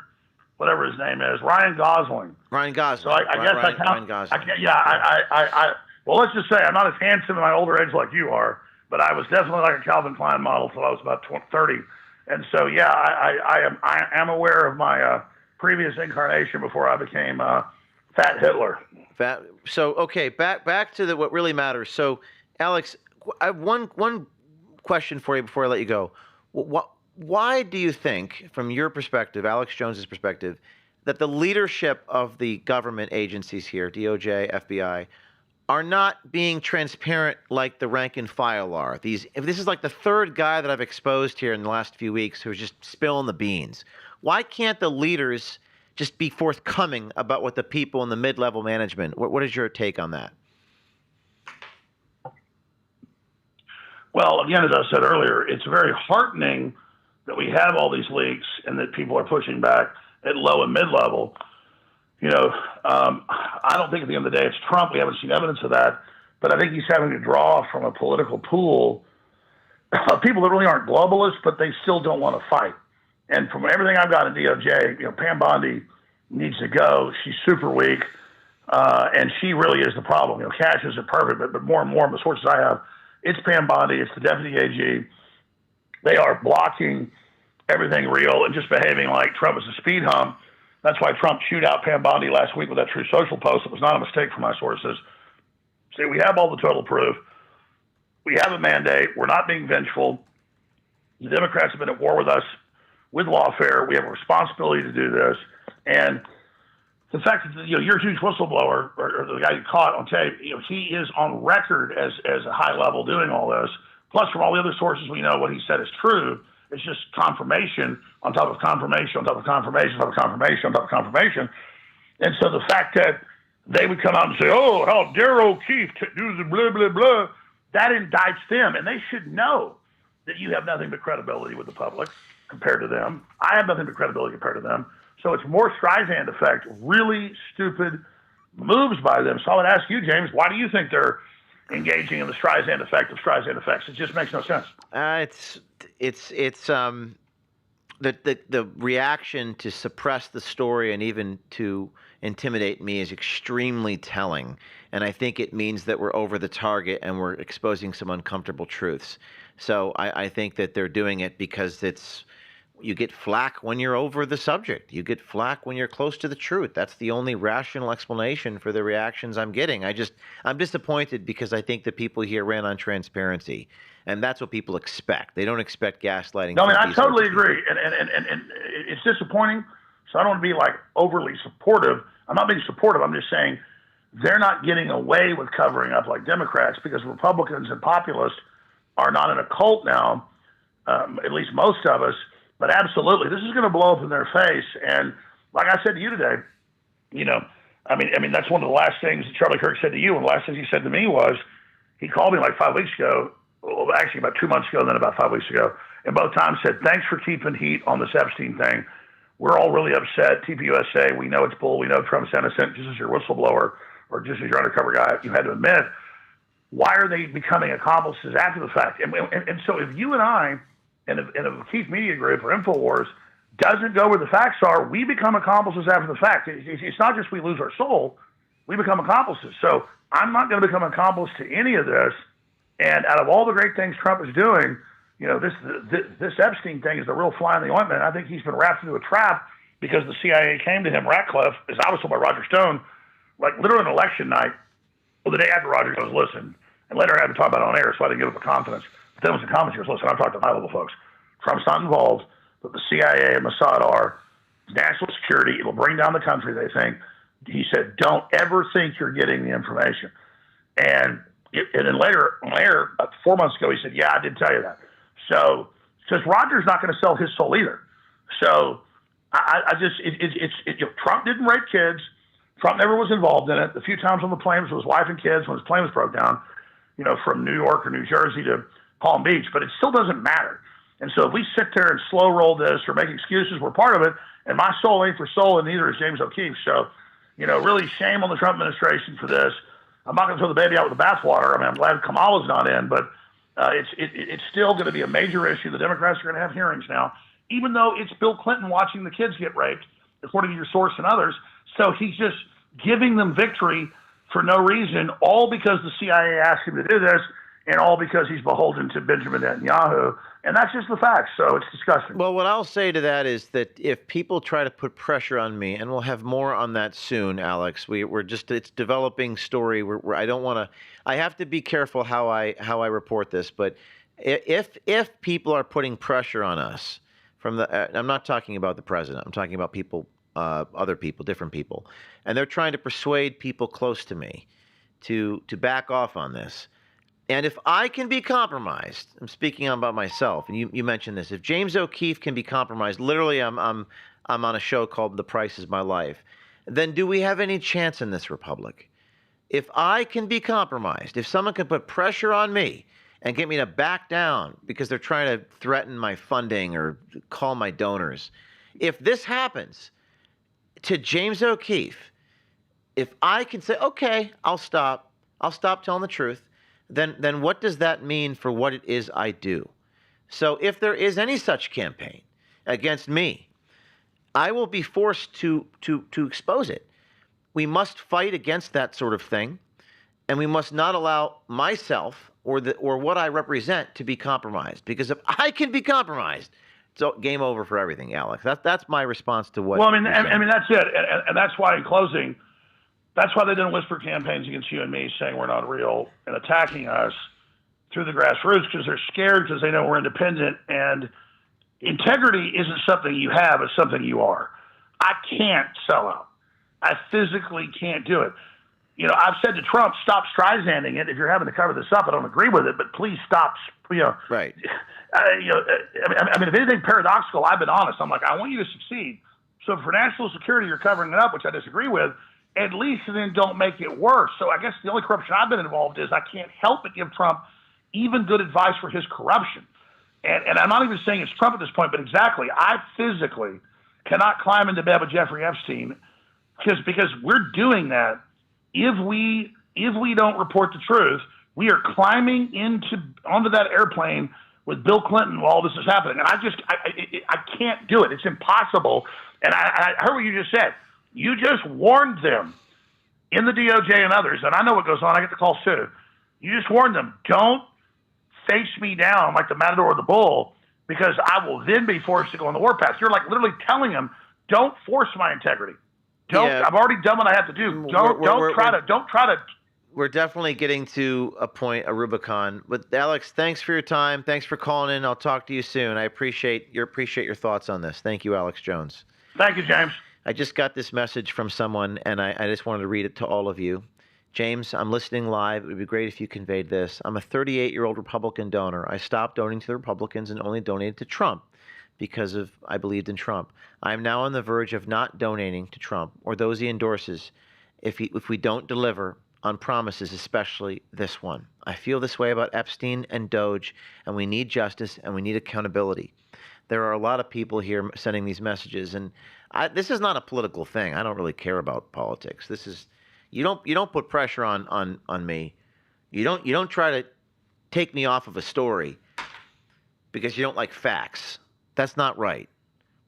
That must be as American as apple pie in every nonprofit and every lobbying organization in D.C. But it's not who I am. We're going to go to a little bit of a break here, a couple minutes, and I'll be right back with you. And we're going to go to a couple tipsters, people with stories to tell. That's one of the things I want to do on the show. We're going to talk to a couple people about Maricopa County elections. We're going to talk about filming professors and recordings inside the University of Tampa and some other ASU professors. People are going to be on the air sharing the recordings. And then finally, we're going to go to a FEMA whistleblower who's lost her job today as a result of telling the truth. And then at the very end, we're going to take a few of the OMG subscribers calling in. I'd like to hear from you. That's my favorite part of the show, and I get to hear directly from you guys. You can ask me anything. Price is My Life with James O'Keefe. We'll come back to you in 3 minutes. We're standing up to the powers that tried to discredit us, silence us, smear us, raid us, and throw us in jail. They've awakened a sleeping giant. We're building a movement of transparency and accountability in both the public and private sectors, because we run from nothing, we hide from nothing. And when you join and get your full access pass, you fuel a movement for truth. We are the media now.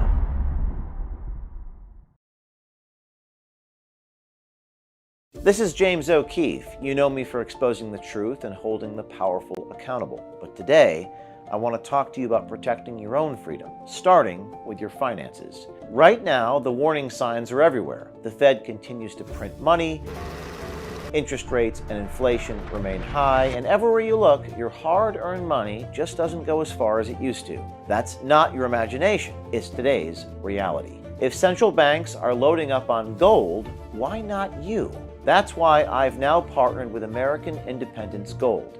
They're veteran-owned, and proceeds from every sale go to Tunnel to Towers, supporting our first responders and heroes. And listen, right now, the first 50 customers get a $1,000 credit towards their account. That's right, $1,000 to help you get started protecting your wealth with real, physical gold.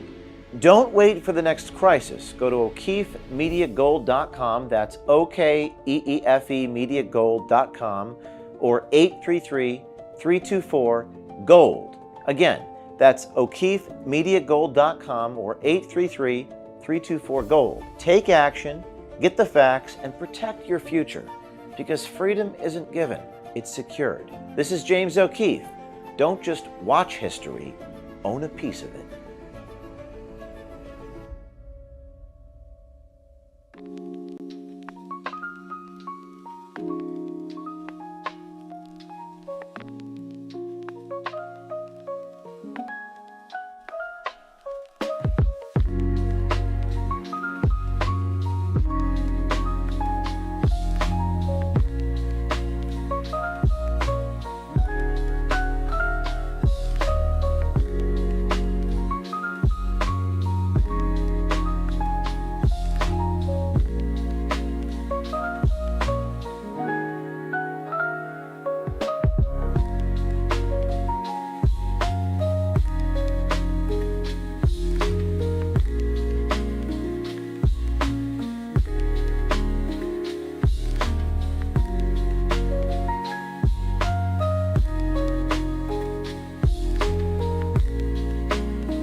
Welcome back, everyone, to The Price is My Life live from West Palm Beach, Florida. We are talking about Jeff Epstein, the latest investigation, the responses from the DOJ. We've heard from the callers, and now we're going to go to a portion of the show where we actually hear from citizen journalists with stories to tell, live on the air, recording people, asking for advice. And I believe our first person today that has a story, needs some advice, is Gail. Is Gail on with us right now? I am. Hey, Gail. Hi, James. Thank you so much. Nice to hear from you. Now, we just to set the stage, Gail, before you get started, we get, as many people do in media, we get hundreds of tips a day, thousands of tips a week.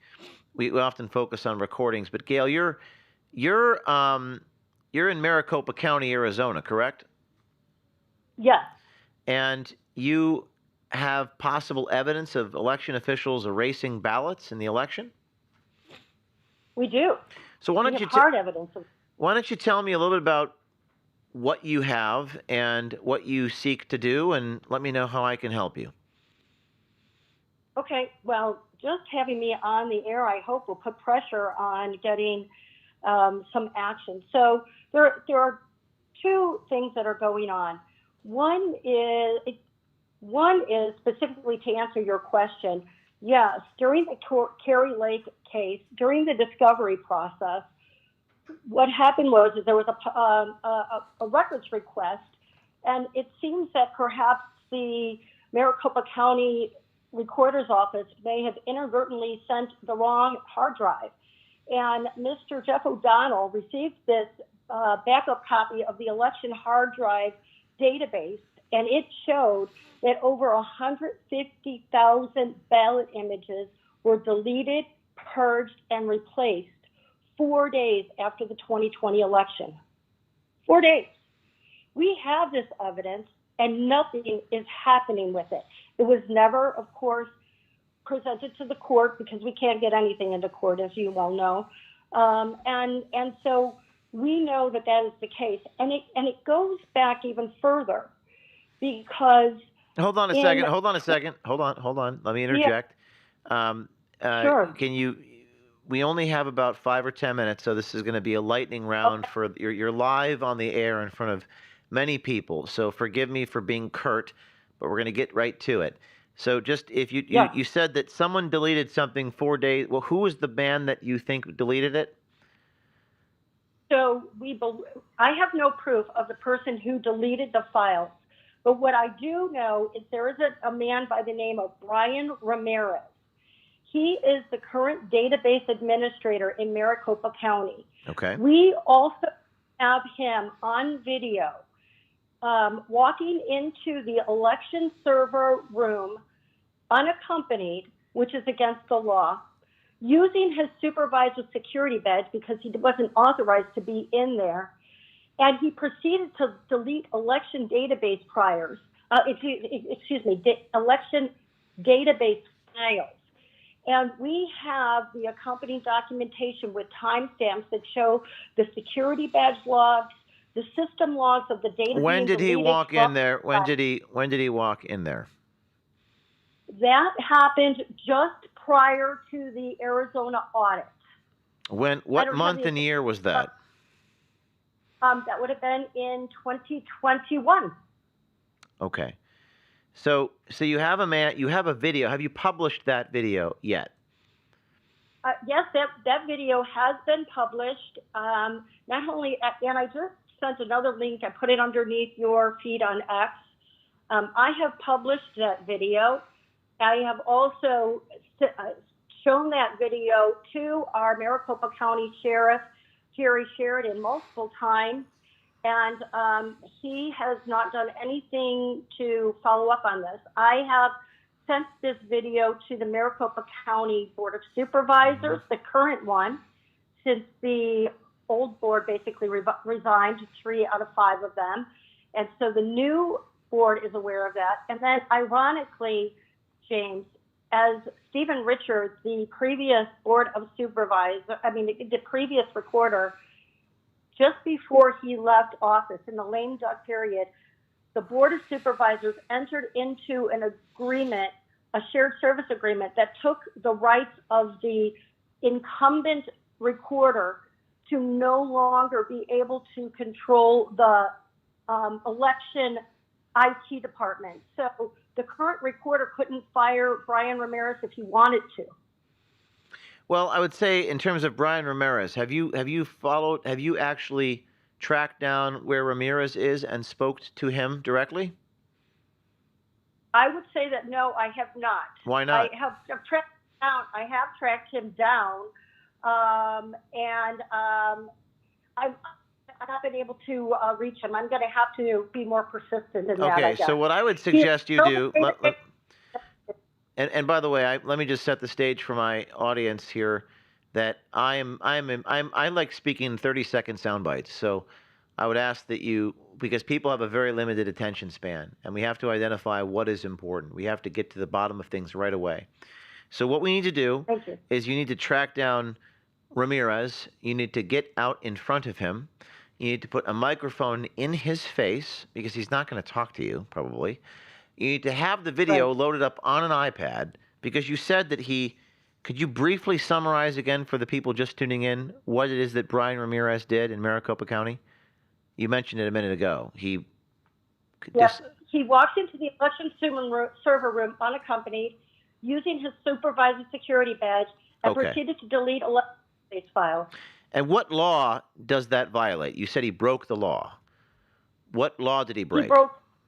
Well, he is not allowed to, number one, be in the server room unaccompanied. He used his supervisor security badge because he did not have a level of security to walk into that server room. So that was another law that he broke. Okay, what is the name of his supervisor? Her name was Christy Passarelli. At the time, she's no longer with the Maricopa County Board. All right. Have you spoke to Christy Petronelli? No, Passarelli, no. Okay. So what I want you to do is I want you to track down Ramirez, even if it means you have to sit outside his house for 2 days. Don't break any laws. Don't stalk people, but you're allowed to sit in a public area. You're allowed to go find him in a parking lot. I want you to have the video loaded up on your iPad. I want you to take out your iPhone or get a microphone, and I want you to ask him about why he did this. And is he aware that there's a law against doing this sort of thing, going into a server room unaccompanied? And then I want you to also track down Christy, his supervisor, and ask her about why this other man used her badge, her access pass. We have to personalize these things. We have to get them on video. We have to shine a light. There are thousands of people like you, ma'am, out there every day, every hour of the day. I get people with stories to tell. And the best thing to do is sunlight. Now, I'm getting comments, it's not James's fault, but no one leads to arrest. That's not true, sir. Visciller 85. Our work actually has led to arrests. And Charlie Kirk's work didn't lead to arrests. But Charlie Kirk's work was important because it changed hearts and minds. If you can change the one world, if you can change one life, you can change the world entire. So it's about exposure. It's about holding people's feet to the fire. So in this case, Gail, that's what I would do if I were you. What do you say? Okay. Are you gonna give it a shot? I will. Okay. You got my. I would say once you do that and you do it well, and you get this guy Ramirez, and you get this lady Christy, the supervisor, and the guy. I haven't looked into the laws. I'm trusting what you're saying is true. I will look into the law.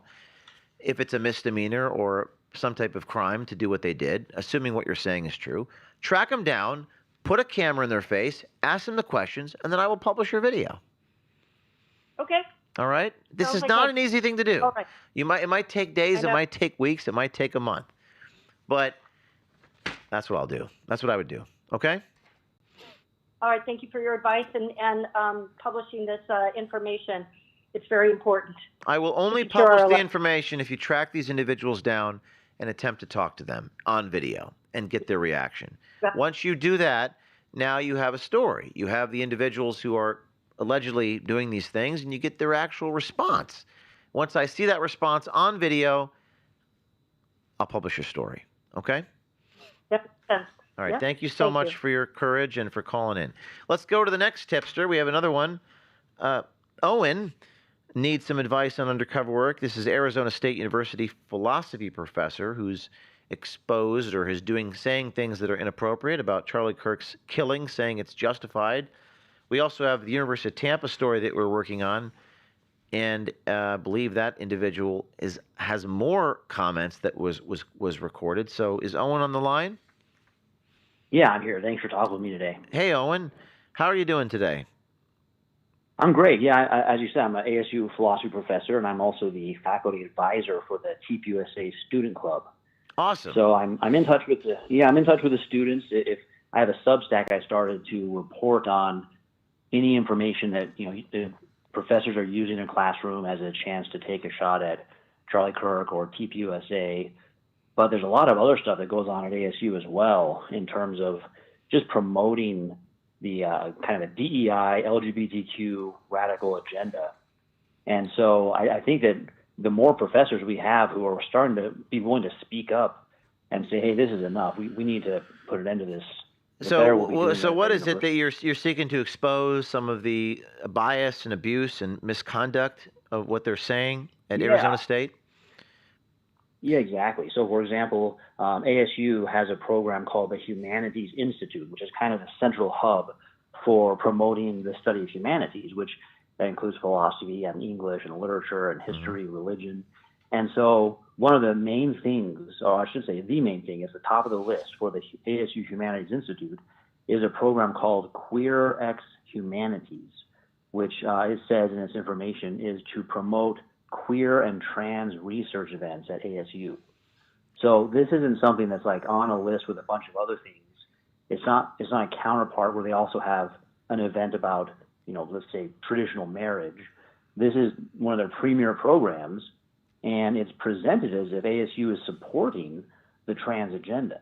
And ASU is a public university, so it'd be worthwhile to find out from their administrators, are you supporting this agenda? Why is this a key piece in your Humanities Institute? So this is the Attend the Queer Trans Research event. Is this funded by ASU? Yeah. Oh, yeah. Okay. Public and money. The Arizona State is a public university. You know that all this funding is public information. You could do a Freedom of Information state FOIA request to obtain we need to figure out. Do you know how much money they're spending on this? No, I don't know. I don't know that on the front end. I do know, of course, what you just said, which is this is a state university, so it's funded by taxes and. Well, the first thing we need to do, the first thing that I would like you to do, is I would like you to do a Arizona FOIA request. Usually, when I went to Rutgers in New Jersey, sometimes they just have these books literally in the president's office. But this is all public information. You could find out how much the university is spending on this. That's number one. That's the first thing you got to do. I want the cold, hard facts about how much money that they're spending on this initiative. This is the Queer X. By the way, what's X? What is Queer X? Is that like Twitter? I think it's a reference to, they like to put X on the end of things like Latin X. Never heard that so before. It's a reference to like taking back their political identity. Queer X, okay. Like LGBTQIX, or is it separate? Queer X, okay. Something like that, yep. So they're having a workshop, a queer archives workshop with John D'Amelio on October 9th to explore the importance of these activities. The other thing that you could do, which is what we talked about at O'Keefe Academy the other day in Arizona, is you could not come at it from a conservative perspective, but come at them from a crazy, outrageous, like Borat perspective. So what is something that you could request of the university that is so absurd that it might shock the conscience of taxpayers? What you could do is approach them with a crazy request. You could approach this group, this queer group, with a crazy request, and you could secretly film it. So what is even more shocking than queer X? I don't even know what that means. Someone will tell me in the comments. But what is crazier than that? Like the craziest thing you could possibly think of. Like someone said male tampons in the men's restroom. But what's crazier than that? Yeah, I'm pretty sure we have that already. But yeah, I mean, we could go in there and ask questions. If you know, is ASU through its trans program providing transitioning medical workshops for underage children whose parents don't want them to do that? So does ASU provide transitioning resources for students as it stands? Yeah, you know, I think they do, but I got to double check and make sure that's part of our health. Well, I would. But, if they don't, that's certainly the first thing you could do. Is you demand resources from the school to help with your transition, to help with your bottom surgery. That was when I did the undercover reporting on the Pentagon. Bottom surgery. I don't even know what bottom surgery means. That means they remove the penis, add the penis. I'm not sure. I didn't know, so I had to kind of go along with it with the bottom surgery. But you could ask for that. Okay, let's just keep escalating. So first we find the money. First, we find how much money the Queer X thing costs. Okay, great. Next, we make a demand. I want you guys to pay for my bottom surgery. If they say no, now you got them in a predicament because they have to say yes. What are they, sexist? What are they, bigoted against the trans? Okay, let's go a step further. What's even more crazy than the university paying for your sexual transitions? I have an idea. What was the shooter? The boyfriend was a furry, right? Some type of furry or? Oh yeah. Okay, so what about demanding resources like that? Say, you know, there needs to be a litter box in the campus bathroom for you. Yeah. Yeah. And accommodate the university needs to pay for it. The university needs to pay for it. So you're going to go in there. It doesn't have to be you. It could be a friend. And they need to pay for leashes and collars. And litter boxes. Now, you can keep escalating the demands until which point they finally go, that's a little bit too crazy. But you know, and I know, that they're not going to say that. But I'm fascinated. So where is the line drawn on spending taxpayer dollars? So that's my. Well, I'll tell you where it's go drawn. ahead. It's drawn on anything conservative. I was going to say, I have to tell you where it's drawn. It's drawn on any kind of conservative program. Right, but I think it's, you know, as Zelensky once wrote, we want to make them live up to their own book of rules. They don't have to live by your principles of constitutional jurisprudence, liberty, and the American way. They don't have to be Christian. This is a free country. Not everyone has to be religious. Not everyone has to be moral or believe in God. But what they do have to do is they got to live by their own book of rules. So if they want to have Queer X Humanities initiatives and workshops, and by the way, I'm not against people being this way or having their sexual proclivities. That's not what I'm talking about. I don't even take a position on this. But if they want to have these things and they want taxpayer funding for these things, then you should go in and ask for them to fund your litter box and your collars. In fact, you actually should have a collar, a proposed collar that you want them to pay for. So you need to go in there. And the hardest part about this is keeping a straight face. You're going to have to go in there in this October 9th workshop. You're going to have to go into the dean's office. Arizona's a one-party consent state, so it's not illegal to record. And if you think this is nuts, and if you think this is impossible, this is what I did when I started. I banned Lucky Charms because it's racist against the Irish. And they took me very seriously. So what do you say? How about getting the financial information on the school and going in there and making some demands? What do you say? Yeah, I think those are two important steps that we'll do. We'll see where the line is at for ASU paying for some of these things. If they've already done some things with ASU's bathrooms where they've taken out, I think they put in urinals in the female bathroom. But let's see if they'll put in litter boxes. Yeah, I mean, I don't know why they wouldn't. I mean, you study all the talking points on why this is something that is allowed and appropriate. And then I want you to download Arizona State University's rules and regulations about discrimination. I want them to have you in front of you. You can use ChatGPT to pull these up. What does Arizona State University say about the requirements and regulations on non-discrimination to specialized groups? Have that in front of you, because if they say no to funding your litter box, you're going to read their language back to them. and you've got them right where you want them. That's the video that you're Yeah. going to do. And when you do that video, and when you report the financial information, I will publish your video. How does that sound? All right. I'll get on it, and I'll be back in touch. And thank you for your courage and for your time today, and good luck, and my team will help you where we can. But my team will help you, everyone. But remember, too, and this is not just with Owen and with Gail, but we need you to do the most difficult thing, which is, as Charlie Kirk once said, be willing to say yes. Take that step. Take that brave step. Okay. Do we have any other callers, guys? Are we moving on to the next? Okay, we're going to take a brief 3-minute break, and then we bring on Kelsey, the brave FEMA whistleblower who was fired today for being brave. We don't know why the Trump administration fired her for exposing DEI. This is nuts. I am not surprised or disillusioned because I went through that modality of being a year or two ago in my life. Nothing shocks me or surprises me. We're well beyond the point of partisan politics in this country. But we're going to hear from Kelsey from FEMA, who's been fired.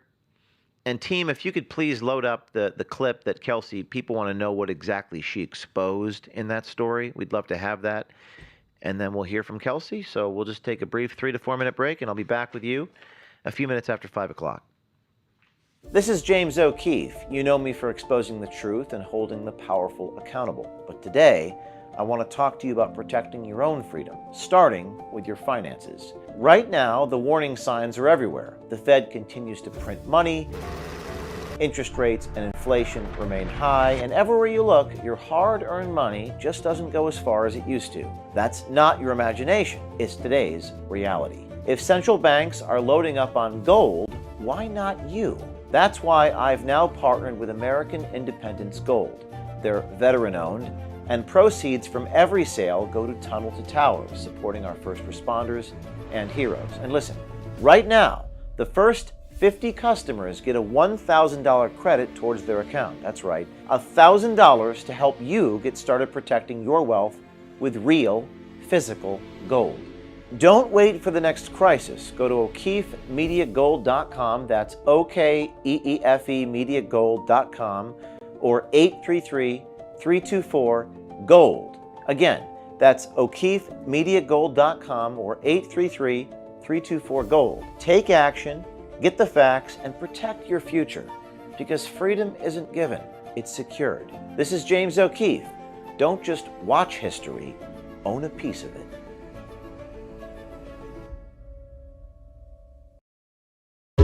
We're standing up to the powers that tried to discredit us, silence us, smear us, raid us, and throw us in jail. They've awakened a sleeping giant. We're building a movement of transparency and accountability in both the public and private sectors, because we run from nothing, we hide from nothing.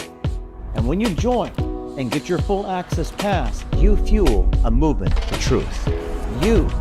We are the media now.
Welcome back to The Price is My Life, and we're going to be joining with Kelsey from FEMA, who has been fired today.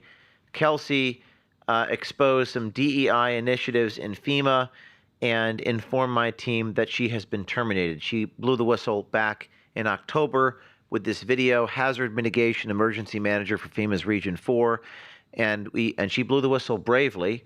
And if we can just play this clip, team, to remind our audience what Kelsey exposed back in November of 2024. My name is Kelsey Goodman. I'm here to blow the whistle on FEMA.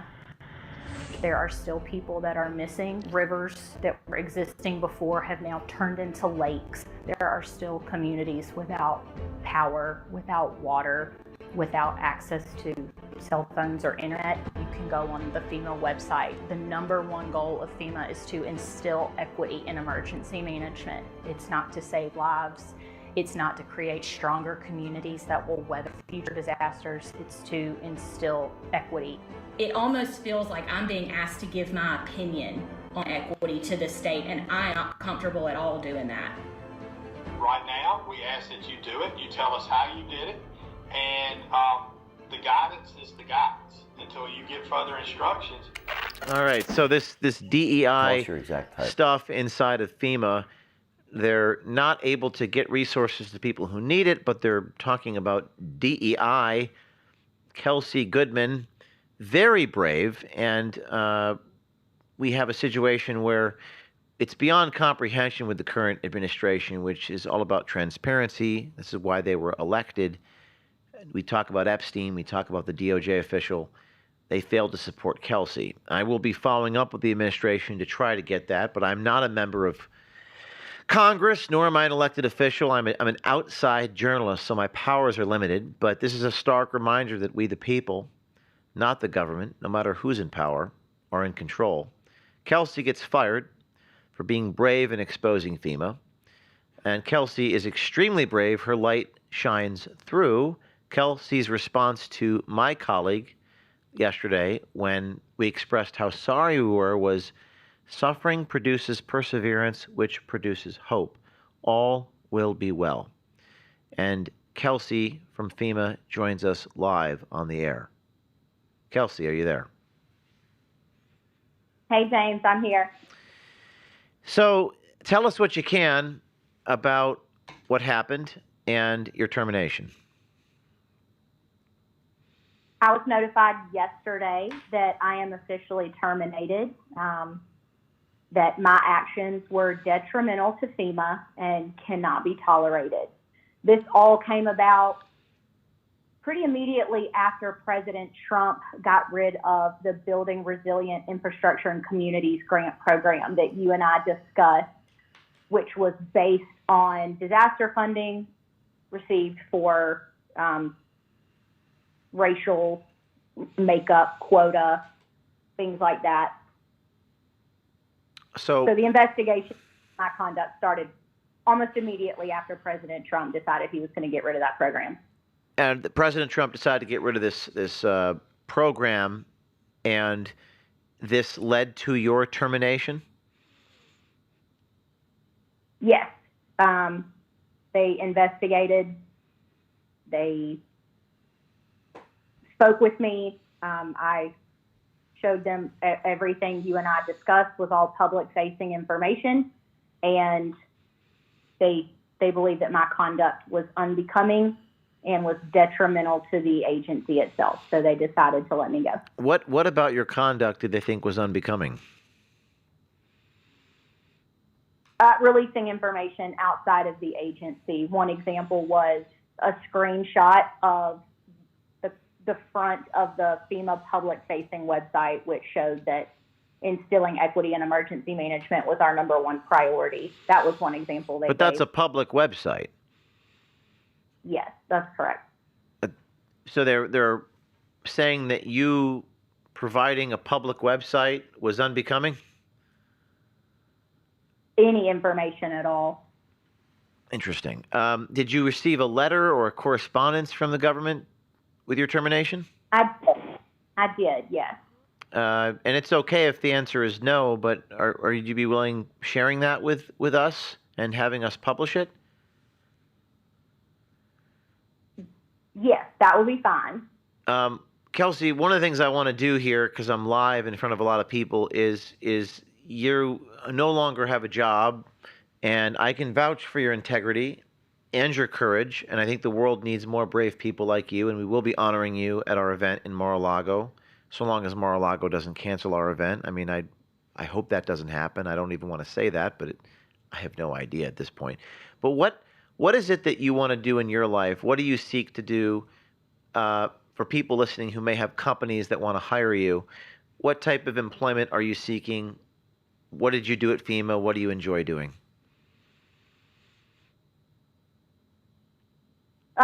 Well, I've really done emergency management. That was what I've done the last 10, 12 years. Prior to that, I worked for Governor Nathan Deal's office. He was the governor of Georgia. I worked for him right out of college. Honestly, I have a passion for just making my country better. I don't know specifically how the Lord wants me to do that now. I do feel like he is putting me on a different path. For what reason, I don't know, but I love this country so much. We have spent the last few years going down a really dangerous path, and because of nothing other than a blessing from the Lord, he has really turned us around, and you can see that. And I just want the ability to be able to help make this country a better place, a safer place, a more prosperous place, a more godly place. And in any way I can do that, I would be considered blessed. How did your faith influence your decision to expose this DEI stuff at FEMA? I recall when I interviewed you in the fall that you talked a lot about that. DEI is nothing short of evil. I know we try and water it down. It's evil. You know, Jeremiah 17 says, I, the Lord, examine the heart and search the mind to determine what reward goes to each person based on his heart and based on his conduct. That is the only type of equity that will work. Equity from the government, from a private organization, it will never work. It will deteriorate the fabric of our society. It will break down communities. It will hinder relationships between races, between genders. It is just horrible at its core, and we have to get rid of it, and we have to call it for what it is. Kind of going back to finding people who are interested in hiring you, I'm calling on everyone watching this program. If I can vouch for Kelsey's character, her integrity, her faith. She's an extraordinary human being. And if you are interested in possibly talking to Kelsey about the work that she might be doing, her expertise is in emergency management. Kelsey, are there any other qualities you have for a potential employer who might be watching that you want to talk about work that you could do? In all humility, I'm the hardest worker you'll find. If I'm not qualified to do it yet, I will become qualified. I'm organized. I'm hardworking. I'm honest. I am willing to do whatever. There's nothing that I'm too good to do. So whatever I'm being offered, I will look at and pray over and just be very grateful for. FEMA fires employee who told workers to avoid homes with Trump signs after hurricane. Yeah, this is a developing story. FEMA firing Kelsey Goodman, the whistleblower that came to me here at OMG just right before the election last year. Kelsey, I'll talk to you offline. I'll see you in Florida on November 13th, and we'll be here for you. I'll help you in every way that I can. I have, in fact, reached out to FEMA top officials. I will do so again. As you can see, I'm kind of being criticized by the current Department of Justice. I'm a thorn in their side, Kelsey. So that's the price of being a truth teller, and that's the price that we pay. But we're in this together. And God bless you, Kelsey, and I'll be calling you tonight. And thank you for being brave and calling into the show here. Thank you, Kelsey. Thanks, James. God bless. God bless. It's really tough, everyone, telling the truth. And there's no money in this. There's no fame in this. There's no glory in the way that you think. There's glory in different ways, but not in the way that you think. And that's how we're all going to be tested. I go back to my statement earlier today, where there's pressure being, apparently, there's pressure being put on me in certain ways right now over the last 24 hours. Pressure in financial pressure, for example. And if I succumb to that pressure, if I say, okay, fine, I'll do whatever it takes, my price is this donor or whatever the case may be, then what am I? I'm a hypocrite. And I can't be a hypocrite. And what does it mean for our country when literally the guy or the brand that stands for not being bought is being pressured? And that's my message to the people that might think about pressuring me. And you know who you are. And I'm not even emotional about it anymore. I'm not surprised by it. Maybe a touch of anger here, but I've seen this musical before. Okay, we are going to go to my favorite part of the show. Again, this is My Price is My Life Live. For those of you tuning in, we are going to go to the subscribers, people who are paid subscribers to OMG, who help support us, help support our work. And producer, do we have the first one on the line? Okay. It's 5 minutes after 5 o'clock. We're going to do this for about 10 minutes. That gives each subscriber about 2 to 3 minutes. Go ahead, ask me whatever you'd like, and I'll answer truthfully. Hey, James. It's such an honor to meet you finally. I'm a recent graduate of your master class on investigative journalism. And as a combat veteran, I really hold investigative journalists like you and like Andy Ngo in high regard, because you guys really put yourselves in harm's way for the good of the nation without weapons, I'll say, simply because the truth matters. And also, I can confirm everything that Jack Posobiec said earlier on the show, so I just wanted to mention that. But what I wanted to talk about real quick was, now that I'm retired from active duty, I've started a private investigator company. We're a veteran-owned company out of Greenville, South Carolina, called Southeast Research and Investigative Services. And, so I'm still busy doing what I do best, catching people doing things that they really shouldn't be doing.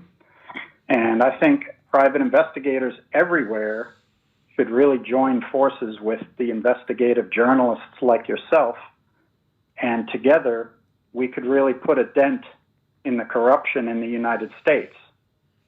And I just wanted to get your, opinion on how best we could make that happen, because like you said, there's some overlap between what PIs do and what undercover journalists do.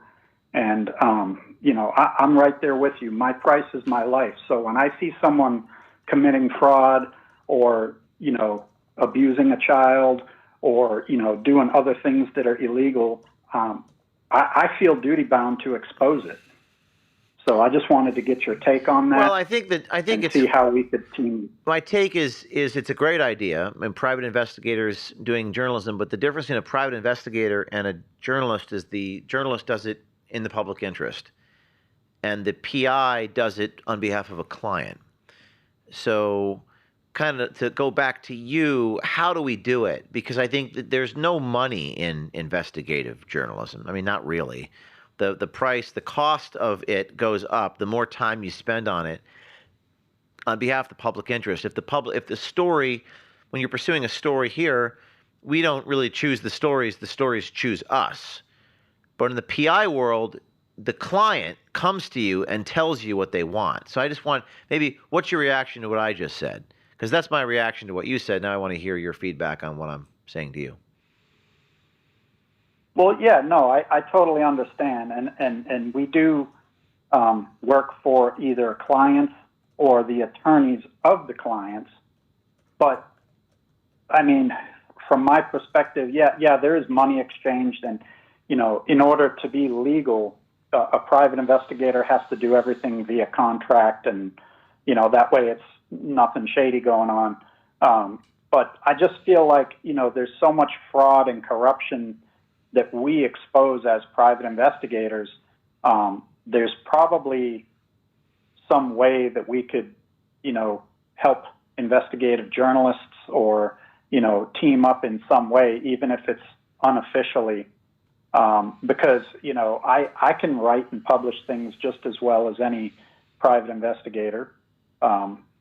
It might not be an official case, but we're very good at investigating things. So I'm just looking for ideas. I think it's a great idea. I think it's a great idea, and a lot of people have left journalism because there's no money in it. They've gone into private investigations. They've gone into marketing. They've gone into Madison Avenue. They've gone into advertising. Right. So it's a great idea. The solution, the problem we're going to have to solve is the economics of it. That's the challenge. I don't know the answer to that. Right, I'm just presenting to you how the idea is great. The execution will require how are we going to afford it? And I'm still trying to figure that out. I think the nonprofit model is probably the right model. To get a group of PIs to go fund, and without fear or favor. So thank you very much for that comment, and thank you for being a subscriber to OMG. Thank you very much for your support. And stay tuned for the next masterclass. We're uploading 2, one on FOIA and one on campus activism. So that'll be on the website exclusively for subscribers to OMG. Let's go to the next subscriber. Who's next, producer? Anonymous. Doesn't want to be named, but is a subscriber. Okay, fair enough. Let's go to, and by the way, the freedom of association is protected by the First Amendment. You have a right to remain anonymous. So let's hear what you have to say. Ask me anything. Well, hello there. I have a question. I love listening to your videos.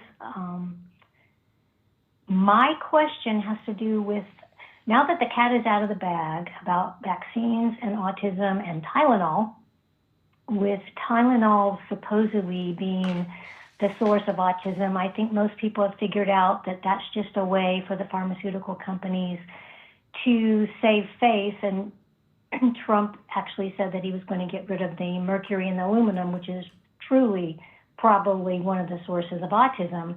Tylenol being that it depletes glutathione and doesn't allow you to eliminate the aluminum and the mercury. My question, James, is now that the cat is out of the bag with this, is there any way that you and your investigative journalists can go deep into this and find out who stopped this for so many years? Who is forcing people to lose their jobs? Who is behind all this? That's a big ask, but yeah. And I happen to know some of the answers, but that's why I'm anonymous. Well, I appreciate the call, and my answer is yes. The question is whether I'm willing to do a story about it. I'm willing to do a story about anything. You just have to have actual receipts. And there's a lot of people watching this, hundreds of thousands of people watching this show. So if you do have evidence, you know how to reach us, tips@o'keefemediagroup.com. I'm not a scientist. I'm not a chemist. I don't even have an opinion on the matter. So there's not so much I can tell you right now. But Big Pharma is probably one of the major things that we're investigating. Also, more circumstances behind the death of Charlie Kirk and what happened. We still don't have answers on Butler, Pennsylvania. We don't even have answers on that. And unfortunately, we can't trust our FBI. By the way, we don't even have answers on why I was raided. The probable cause, every word is redacted. I'll say this every week. If we can't even get answers on why this journalist was raided by the FBI, we don't even know the probable cause. If they can't even be transparent about that, what makes you think they're going to be transparent about Tylenol or Jeff Epstein? It's a really, really crazy world. But the only solution are people to get it off their chests like Glenn Prager did, either unbeknownst to them or beknownst to them. Either way, they're going to attack the messenger. They're going to cover it up, viciously attack me. And the more they attack me and the more they put pressure on me, the more true my message becomes. Let me make that less abstract. When the FBI raided me, now you know the diary that belonged to Ashley Biden was real. It turns out I was a better journalist than I thought I was, because I wasn't sure if it was real. But when the FBI came a knocking, they kind of confirmed its authenticity. It's the Streisand effect that Alex Jones was talking about. Okay, thank you so much for your call, and thank you for being a subscriber. Let's go to the next subscriber. Is this the last one, producer? Okay. This will be the last. For those of you tuning in, you can call into our show and ask me about the work that we're doing. If you are a subscriber to O'KeefeMediaGroup.com. Christian, are you there? James. Hey, Christian, you're live. Thank you very much for having me on. You're live on The Price is My Life. Go ahead. Excellent. It's a pleasure to speak with you again. I had the pleasure of meeting you in Las Vegas, and right before that separation with a Veritas group. And so it's absolutely a pleasure to see you continue on. And I've been a subscriber, I believe, as soon as you announced it. And so thank you very much for hosting these Price is My Life. My question is specific to you, something that I kind of carry on and curious about personally.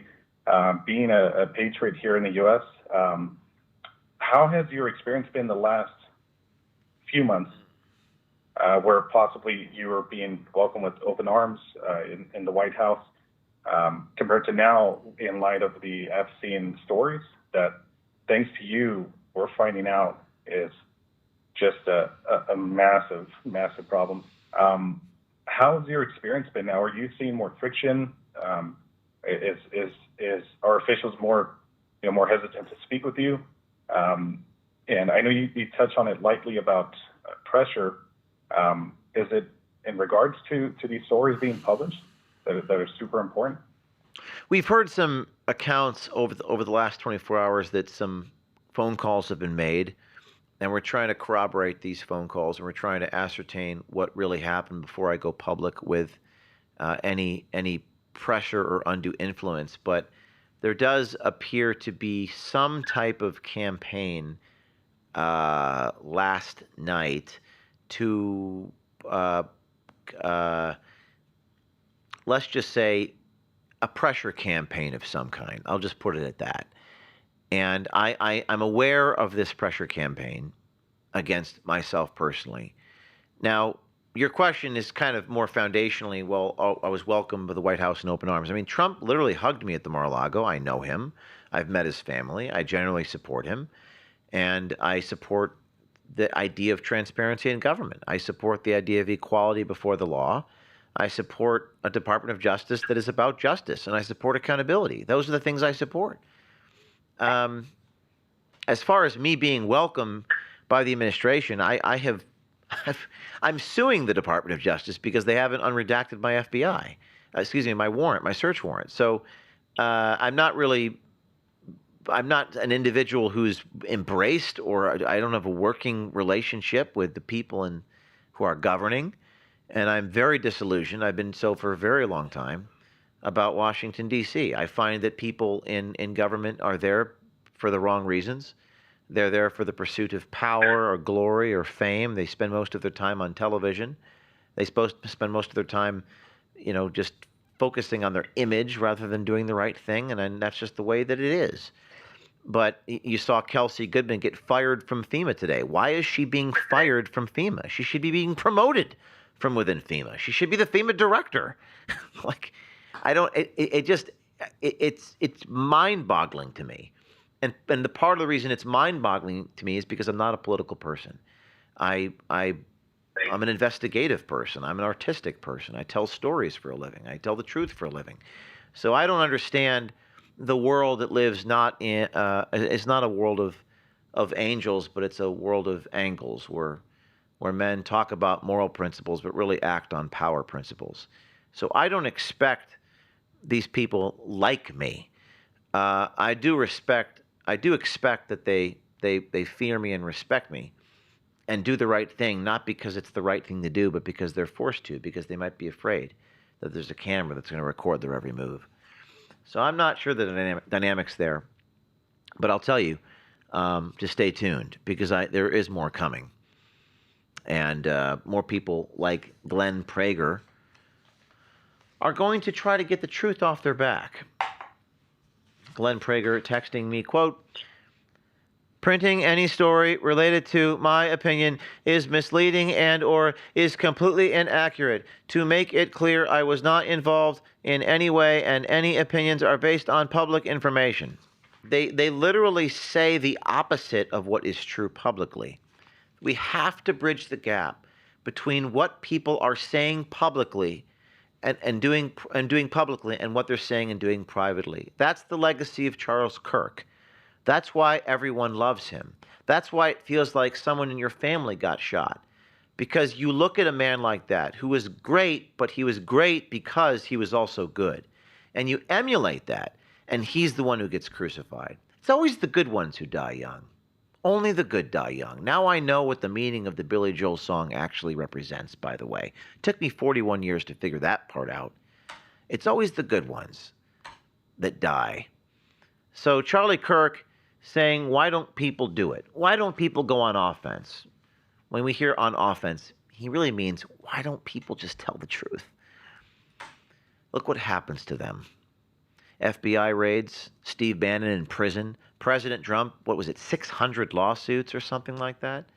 Speaking personally, I get raided by the FBI, fired from the company that I founded, defamed, sued dozens of times, and now attacked by the Justice Department.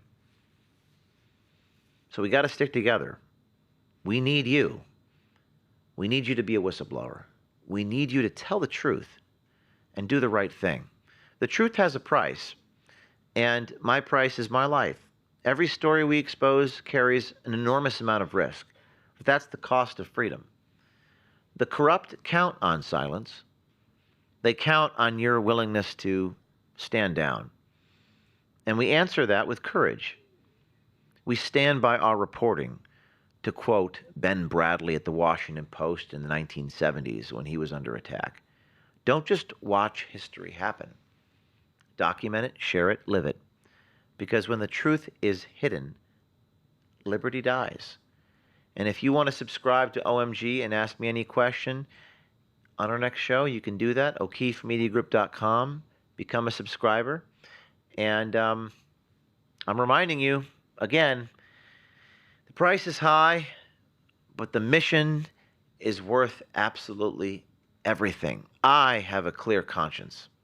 I have a clean conscience, and I can go to bed at night knowing that I stood for what I believe in. So I'll see you next time. Good night, everyone, and stay tuned.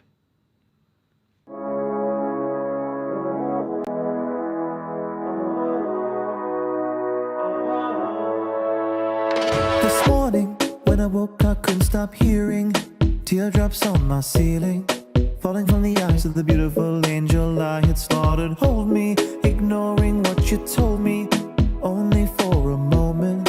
Everything is fine and the beautiful golden path unfolding. Anger in response to my emotion, all the trauma left unopened. Throw it all away and fly